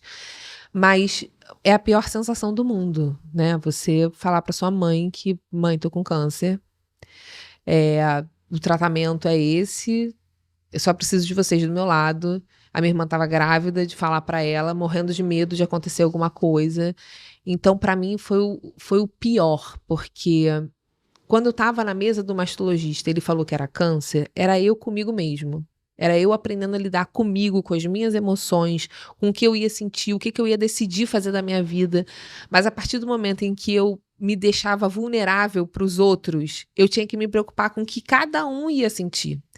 Então, eu dava a notícia e queria amparar ao mesmo tempo, né? Eu falava para minha filha querendo amparar, mas vai ficar tudo bem, e eu vou estar aqui, e vai dar tudo certo, mesmo eu não acreditando naquilo naquele momento. Exatamente. A Mulher Maravilha que vai dar conta de tudo.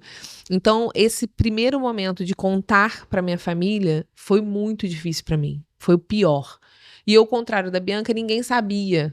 Os meus amigos não sabiam. Eu contei para a minha melhor amiga, contei para um casal de amigos. Eram pouquíssimas pessoas que sabiam. Eu fiquei muito ali no meu núcleo familiar mesmo. Mas as pessoas, em geral, eu continuei trabalhando, eu continuei atendendo e ninguém sabia que eu estava com câncer. Porque eu não fiquei careca, o meu catéter eu escondia na blusa. Então, não dava indícios de que estava acontecendo nada. As pessoas não sabiam. A semana após quimio eu ficava fora do consultório, depois eu voltava e estava tudo bem. Então, quando eu contei, eu já tinha terminado as minhas quimioterapias. Ah, foi? Foi. E quando eu abri no Instagram que eu estava passando pelo câncer, eu já tinha terminado a quimioterapia. Eu falei assim, não, agora eu me sinto forte para poder abrir. Porque também foi um momento de eu me conectar com que eu iria me sentir confortável. Porque quando você abre, você também tá suscetível às pessoas te olharem de, coitadinha. Menina, não sabe, a minha tia morreu com o mesmo tumor que você. Meu Deus. E eu não estava preparada para ouvir nada daquilo. Meu foco era a minha cura. Então eu falei, cara, eu não quero falar nada com ninguém. Eu não preciso escutar a história de ninguém. Eu quero fazer a minha história acontecer. Então, quando acabou a quimioterapia e eu me senti segura de que quando fui fazer os exames não tinha tumor, não tinha mais nada, agora sim eu posso falar. Você operou antes? Não, eu operei depois. Ah, tá.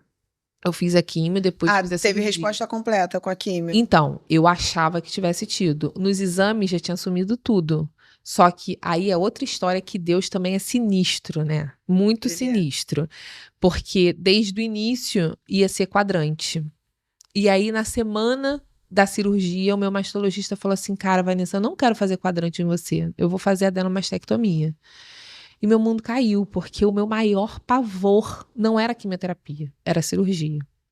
Então, uma cirurgia de quadrante que era 40 minutos passou por uma cirurgia de 8 horas. E eu fiquei em pânico. Eu falei, cara, eu não quero. Ele falou assim, mas eu acho mais seguro. Vamos fazer adenomastectomia, vai ser melhor. E foi um outro momento em que é a mastectomia total. Que é a mastectomia total, só que preserva a areola. Isso.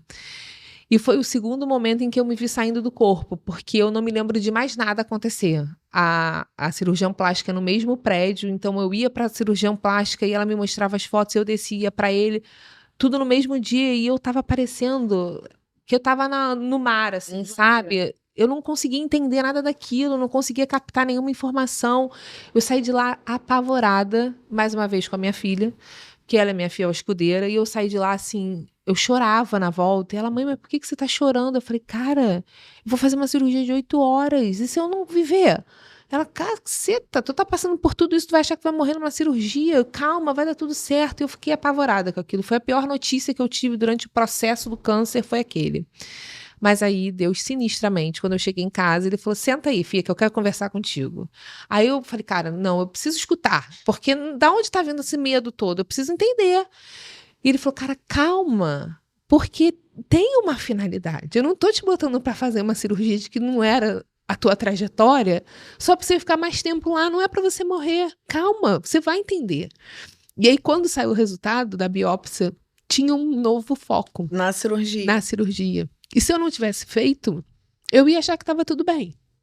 Ia acabar ali o tratamento, não ia fazer mais nada, e daqui a 2 anos ia ter que passar por todo esse processo novamente, né? Então, até na hora em que eu duvidei, Deus me botou sentadinho e falou assim, tenha paciência, porque não é no seu tempo, não é o seu controle, sou eu que estou te ditando as coisas que você tem que fazer. Então, se ele soprou aquilo no ouvido do meu médico, que não era para fazer mais o quadrante, era para fazer um outro tipo de cirurgia, eu tive que me recompor e falar assim, não, agora eu vou para a cirurgia tranquila, porque eu sei qual é o propósito disso e vamos ver no que vai dar. E quando veio o resultado, eu falei, cara, obrigada. Obrigada, mais uma vez, obrigada por estar cuidando de todos os detalhes.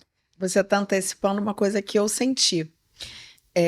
Quando eu fiz na primeira consulta, eu tô me tratando no INCA, né? Então, o processo lá é um pouco diferente. Tem a quimioterapia é uma sala.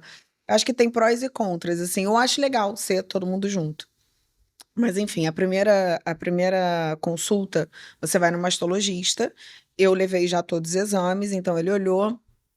E aí, ele falou, olha, tem o lencinho aí ainda? Tenho não, me perdi meu lenço. Me dá o seu A aí. Bianca ela guardou todos.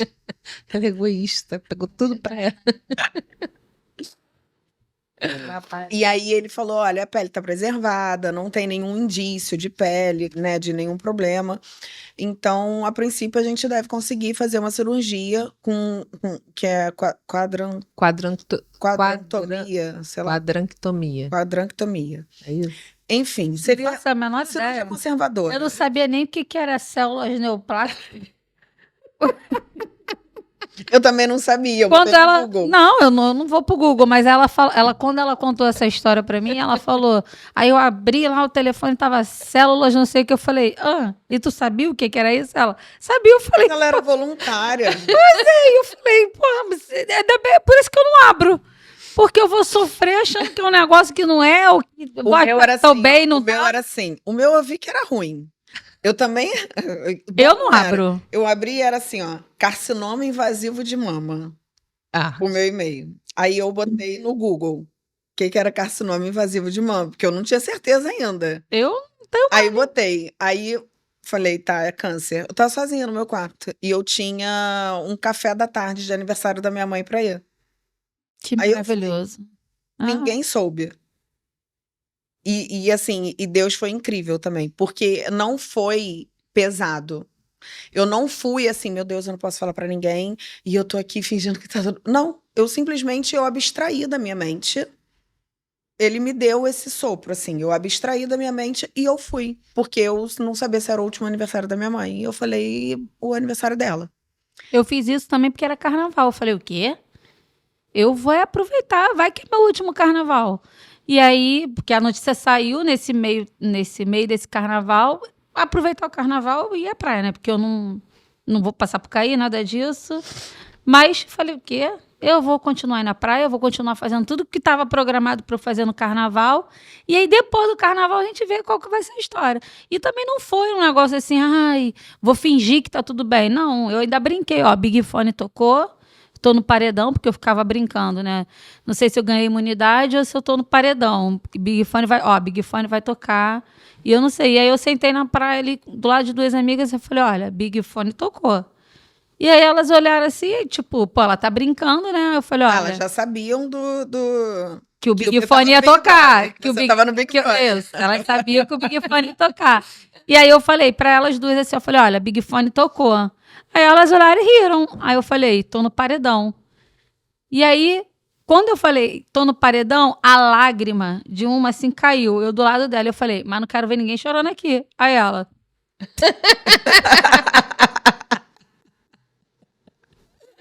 Não quero ver ninguém chorando aqui. Ela por baixo do óculos, assim, ó, fez assim. Eu falei, vamos curtir o carnaval. Vamos chorar depois. Depois a gente vê o que vai dar isso. Mas agora vamos curtir o carnaval. Eu fiz tudo. Tudo que eu queria fazer.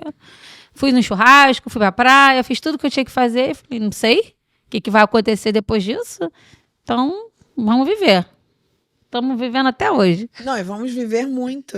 Sim. Gente, eu acredito piamente, assim, realmente, independente de cura, né?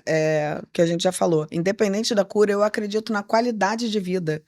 Então é isso que a gente tem que se apegar. Eu também não sei, né? Eu também não sei. Ninguém sabe. Ninguém sabe. Então eu não sei o que o futuro me reserva, como que vai ser esse tratamento. O meu tumor não diminuiu nada com a quimioterapia, né? Eu já fiz 5 sessões, ele não diminuiu.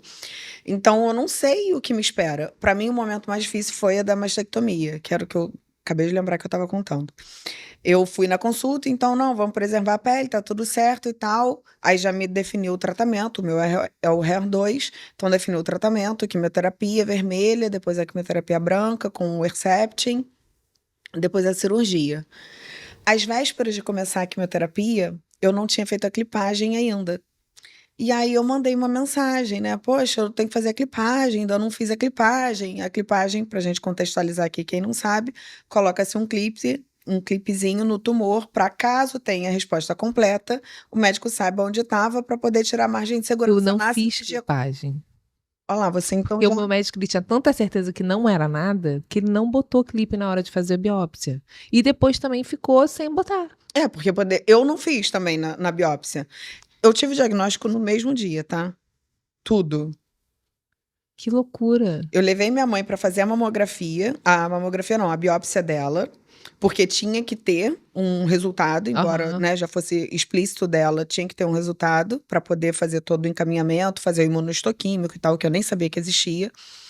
E aí eu achei que a minha prótese estava encapsulando. E aí eu mandei mensagem para minha médica, cirurgiã plástica, me manda um pedido de mamografia, que eu tô num centro de imagem com a minha mãe, eu já vou pedir aqui a mamografia, se minha mãe precisar internar alguma coisa, eu já opero, para trocar a prótese que tá me incomodando. Foi isso. Entrei, fiz a mamografia, a técnica já chamou a radiologista que estava fazendo a biópsia na minha mãe, mesmo sobrenome. Meu Deus. Ela viu, aí a técnica saiu. Eu fiz a mamografia escondida da minha mãe, que eu não queria preocupá-la, falar que eu ia fazer a cirurgia plástica no meio desse processo. E aí a técnica viu e falou assim: a médica tá perguntando se você consegue fazer uma ultra.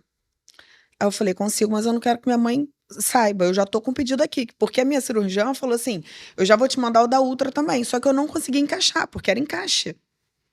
Aí eu falei: mas não tem horário. Ela falou que te libera. Eu falei: beleza. Pessoal eficiente. A gente acha logo que é isso. Pretenciosamente.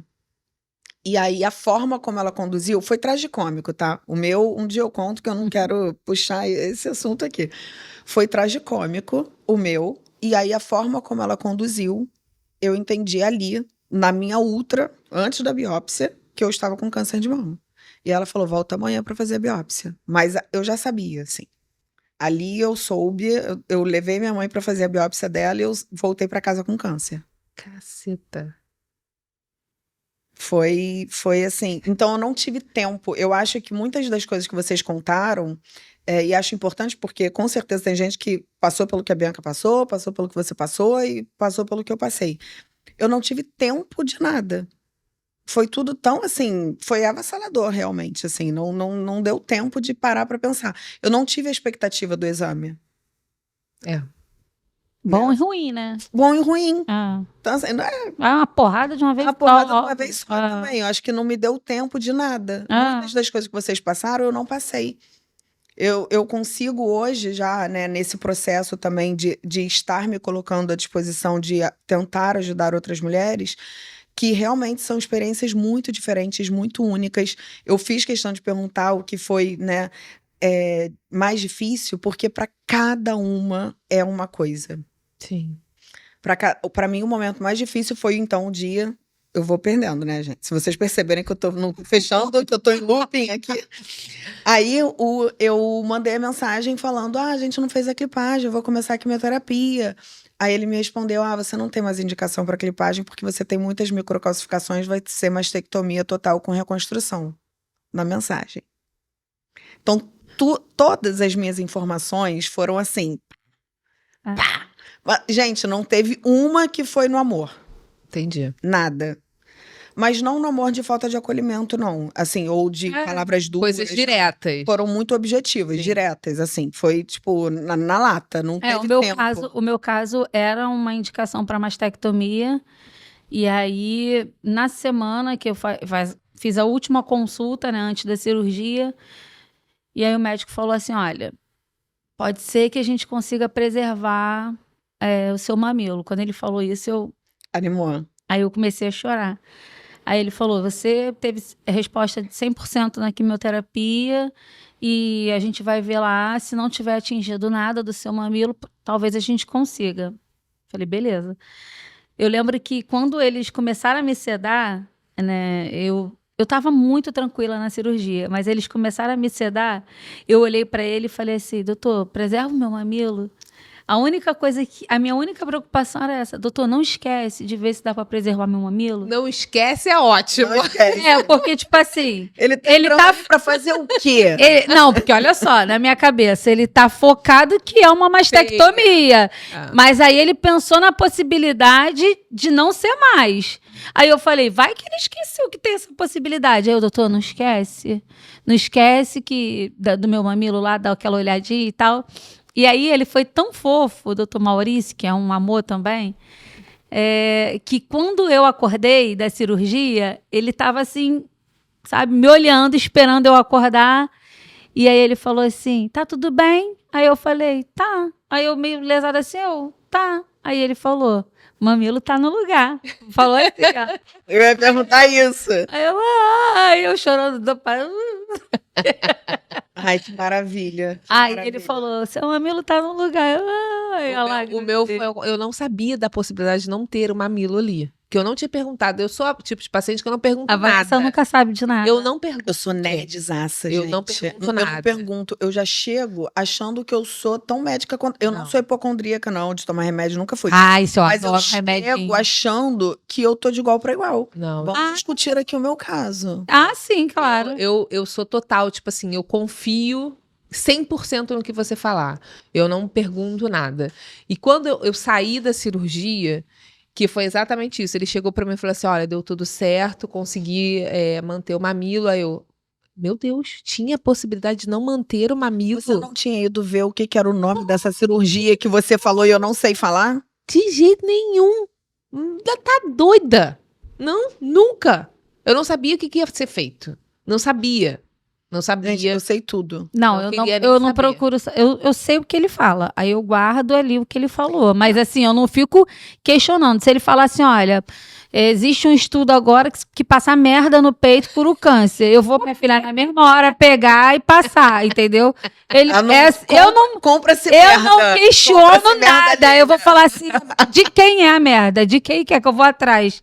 Entendeu? Se ele falar, saiu um estudo novo. De qualquer um, porque eu vou adquirir o quê? O meu é de quem? Porque se ele falar, eu faço. O médico, eu não questiono nada. O médico falou, olha, não pode até que horas?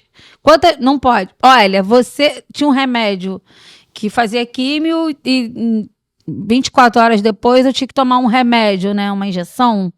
Era uma injeção. Uma injeção. Que horas? Não, 3 horas da tarde. Não pode ser 3h30, não, mas 3 horas eu tô... Não tá isso.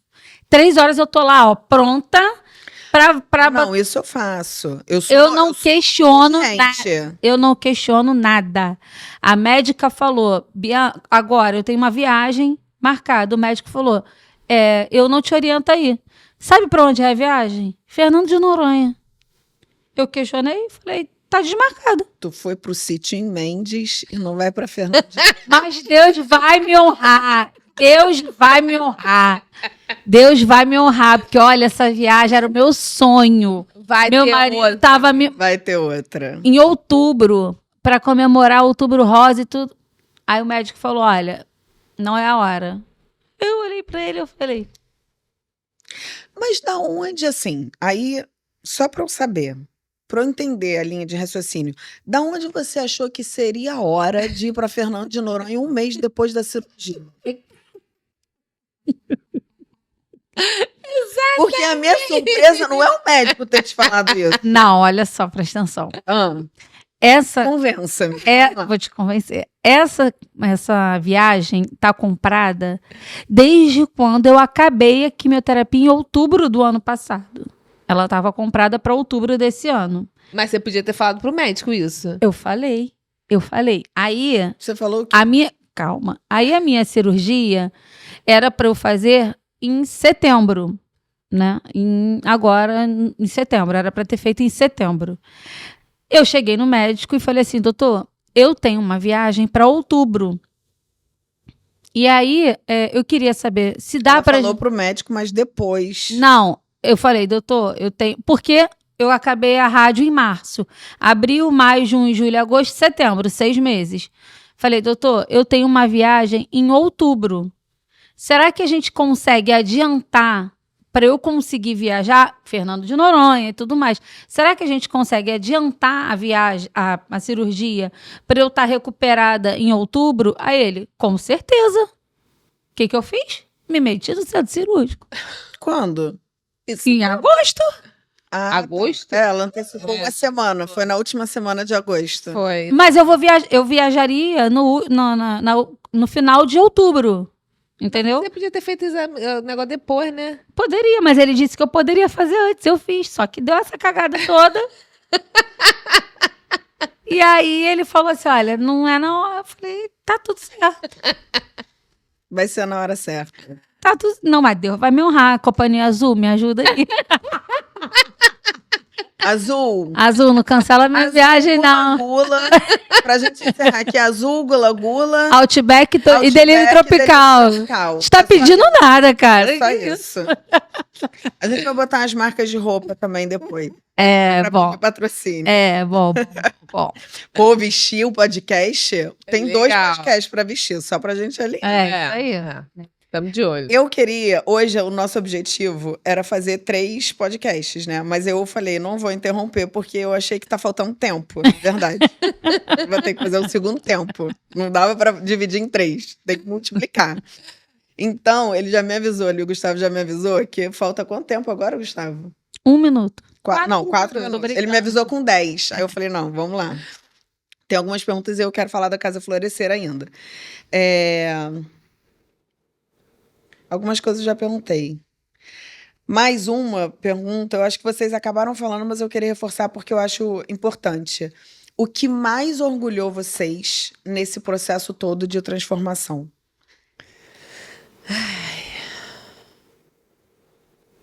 Difícil essa, Tatá. Eu acho que o que eu mais me orgulho hoje é de ter força para ajudar outras mulheres quando eu não tinha força nem para fazer um exame. Eu tinha medo do exame e hoje eu busco força e falo: não, eu não posso deixar, eu não posso parar. Essas mulheres precisam, e eu acho que esse é o maior orgulho que eu tenho de mim hoje. E não é aquele orgulho de vaidade, sabe? É aquele orgulho de, cara, eu tô conseguindo retribuir um pouquinho daquilo que fizeram para mim, sabe? Eu quero muito, eu tenho muito orgulho disso, de ter conseguido, porque, como eu disse, eu não falava a palavra câncer. Hoje eu quero ajudar mulheres que estão com câncer. Então, acho que o meu maior orgulho é ter me transformado nessa pessoa que não só enfrentou os medos, como tem ajudado outras mulheres a passar por esse processo que era assustador para mim, né? O câncer é assustador. mas de ter força para isso. Acho que esse é o meu maior orgulho. Esse processo, ele dá um fôlego pra gente, né? Total. De você ajudar. Eu falo que eu me retroalimento nisso. Sim, total. Não é só... Porque as pessoas falam assim, mas você tá se dedicando pelos outros. Não é só pelos outros. Muito mais pela gente, muito mais. Mas tem muitas mulheres que passam por isso e não conseguem fazer o que a gente está fazendo. E eu entendo, né? Porque cada um vai no seu limite. E eu acho que Deus tem propósito para todas as pessoas e são propósitos únicos, né? Mas para mim é isso. Para mim, eu tenho muito nítido todos os sonhos, tudo que eu quero na minha cabeça. Quando eu... Posso falar rapidinho? Claro. Não, é porque quando eu chamei a Vanessa, né, entrando um pouco nessa questão do florescer, antes dela dizer por que ela se orgulha. Não, pode falar, porque eu queria falar do florescer e depois a gente volta. Quando eu chamei a Vanessa, né, quando eu tive esse lapso de maluquice, né, eu digo que a touca, quando uniu aqueles tubos ali, passou a minha loucura para ela. Porque uma pessoa sã, agora ela virou totalmente debilóide, igual a mim. Né? E a gente... assim, porque é a melhor versão dela. Era anterior. Exatamente. Não, e assim, e é muito legal a nossa parceria.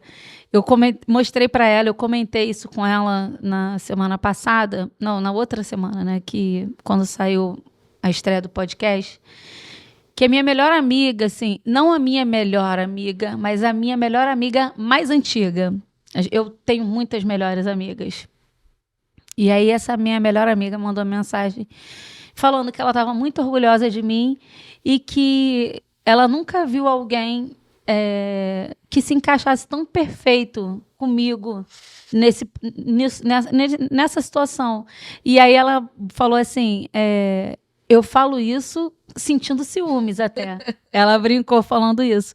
E é muito isso, assim, eu e a Vanessa, a gente se conecta de uma maneira que eu não tenho dúvidas de que é Deus, sabe? Porque eu sou... ela é o 8, eu sou o 80, mas tem horas que ela inverte esses papéis e que a gente consegue ter um equilíbrio. A gente não tem briga, a gente não tem, sabe? A gente não tem... Não, eu não concordo. Tá tudo sempre muito bom. Vanessa, vamos fazer assim? Vamos. Bianca, eu quero fazer assim. Tá bom. Sabe? E assim, não tem aquela vaidade de... a Vanessa tá aparecendo, a Bianca não tá aparecendo. Não existe isso. Isso é muito importante a gente falar, porque eu entendo que, como mulher, né, a gente não deveria ter isso. Mas dentro do câncer de mama, a gente precisa, assim... Quanto mais mulheres estiverem aqui colocando a cara, se dispondo a ajudar, é melhor. Quanto mais mulheres venham todas, né? Exatamente. Todo mundo que porque eu falo o seguinte, o sofrimento ele é legítimo, ele precisa ser respeitado, mas ele tem que ter um prazo. Porque ninguém vai poder se tratar por você, ninguém vai poder se nutrir por você. E a nutrição, para mim, ninguém vai mudar essa concepção que eu tenho, é o grande aliado do tratamento do câncer. Então, ninguém vai poder fazer isso por você. E se você se afundar, você não faz essas duas coisas que são necessárias. Você precisa se tratar, você precisa se alimentar. Então, quanto mais mulheres estiverem nesse lugar estendendo a mão, porque eu vou ter alguém que eu conheço que vocês não teriam acesso. É isso. E vocês vão ter... Então, assim, Exatamente. A gente tem que divulgar, a gente tem que falar, a gente tem que se unir, a gente tem que dar voz uma para outra, porque é isso que eu acredito que realmente vai fazer a diferença, que poderia ter feito mais por vocês. Sim. Eu já cheguei num lugar muito mais amistoso. Uhum.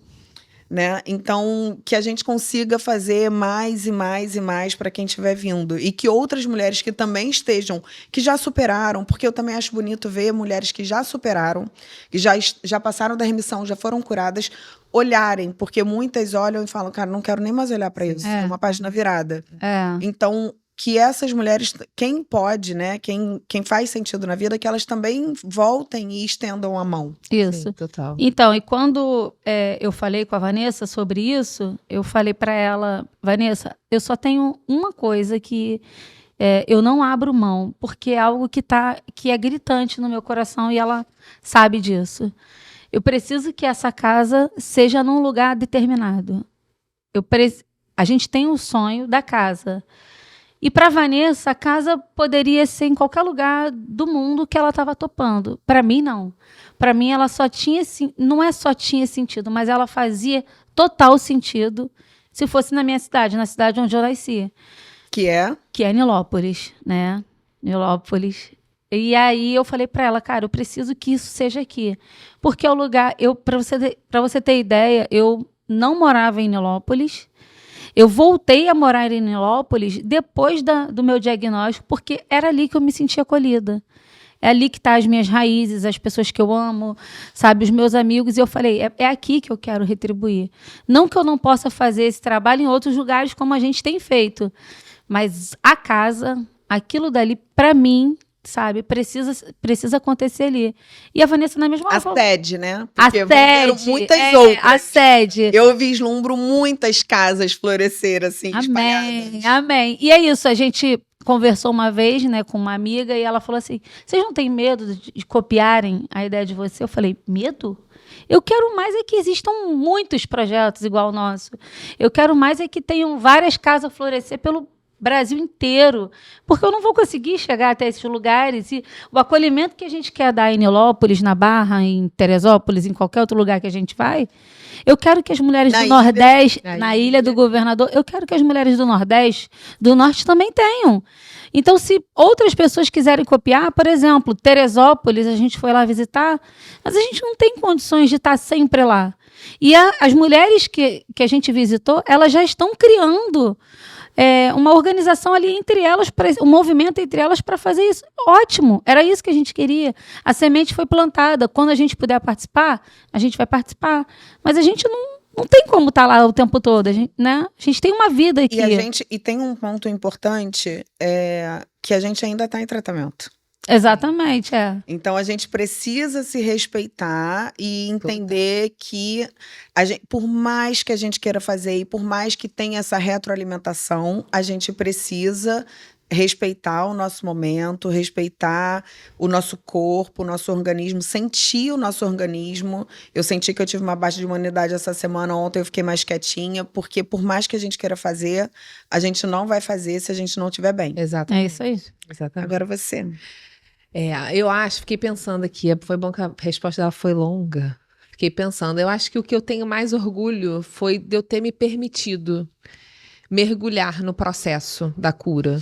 Porque podia ter sido de outra forma, né? Eu podia ter sido curada e não ter dado conta disso tudo. Então, eu me orgulho muito da história que eu consegui construir com o tratamento, com o processo de câncer, assim. Me orgulho muito da relação que eu criei com a minha espiritualidade, da fé que me sustentou esse tempo inteiro, que eram coisas que antes não faziam parte tão latente no meu coração. Sempre fui uma pessoa que acreditei muito em Deus, que tinha minha fé, mas não da forma que eu comecei a ter a partir do processo do câncer. Então, eu me orgulho muito dessa minha ligação comigo, com a espiritualidade, como isso me fortaleceu para hoje a gente conseguir transbordar nesse projeto, né? O projeto é exatamente isso, né? É o transbordar de tudo que a gente conseguiu florescer para a gente ajudar outras mulheres a se florescerem agora. E a gente sempre fala isso, quando começa qualquer evento da Casa Florescer, a gente sempre fala, cara, a partir do momento que vocês entraram por essa porta, vocês não são mais pacientes, vocês são mulheres. Então a gente quer com a Casa Florescer levar essa sementinha no coração de cada paciente, de que existe vida no câncer, de que a mulher vai voltar a ser mulher, ela nunca vai deixar de ser mulher, né? A gente tem toda a nossa feminilidade ali devastada com o processo do câncer de mama, mas a gente precisa resgatar isso, a autoestima, a gente precisa resgatar que você não é só esse paciente, você é uma mulher, que você tem sentimento, que você tem vaidade, que você precisa se cuidar, você precisa escutar uma música, precisa se permitir ser feliz. Então a Casa Florescer, ela transborda isso porque foi o que a gente sentiu no nosso processo que fez diferença para a nossa cura. Então o projeto, ele é essa como se estivesse fluindo das nossas mãos para que a gente consiga alcançar outras mulheres e cada vez mais ir plantando essas sementinhas para que uma mulher que a gente conseguiu atender em Nilópolis consiga olhar para outra lá no centro de tratamento que ela está fazendo e fale assim, cara, Vambora, escuta aqui uma música comigo, conversa comigo.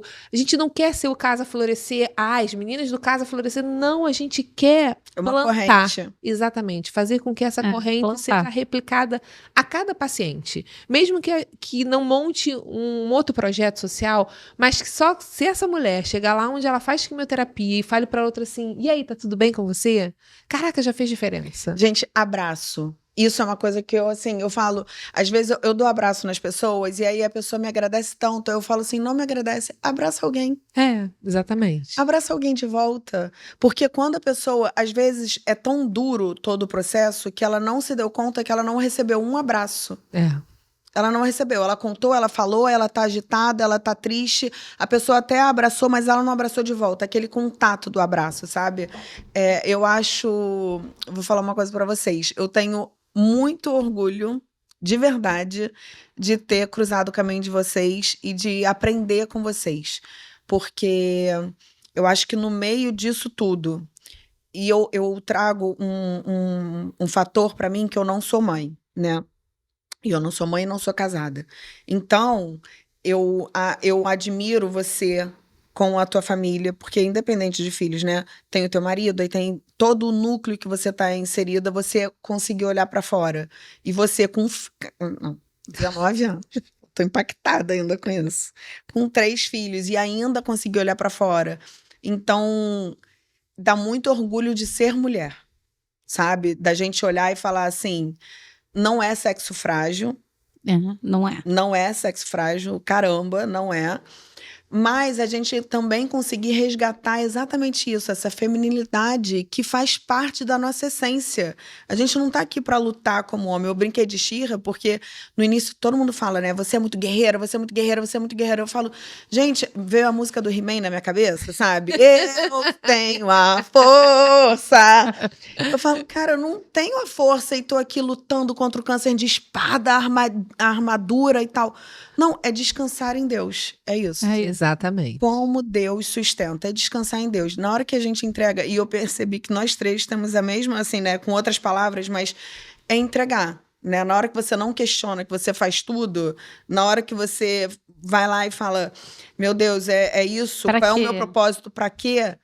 Então, é isso, é descansar em Deus. Quando a gente descansa em Deus, eu acho que flui. Com certeza. Com certeza. Meninas, eu amei. Eu também.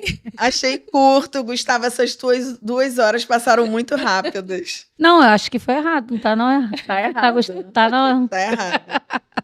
Gente, eu amei. Muito, também muito, muito obrigada. Eu quero deixar, vou deixar no link na descrição aqui do vídeo. Fala o nome do podcast.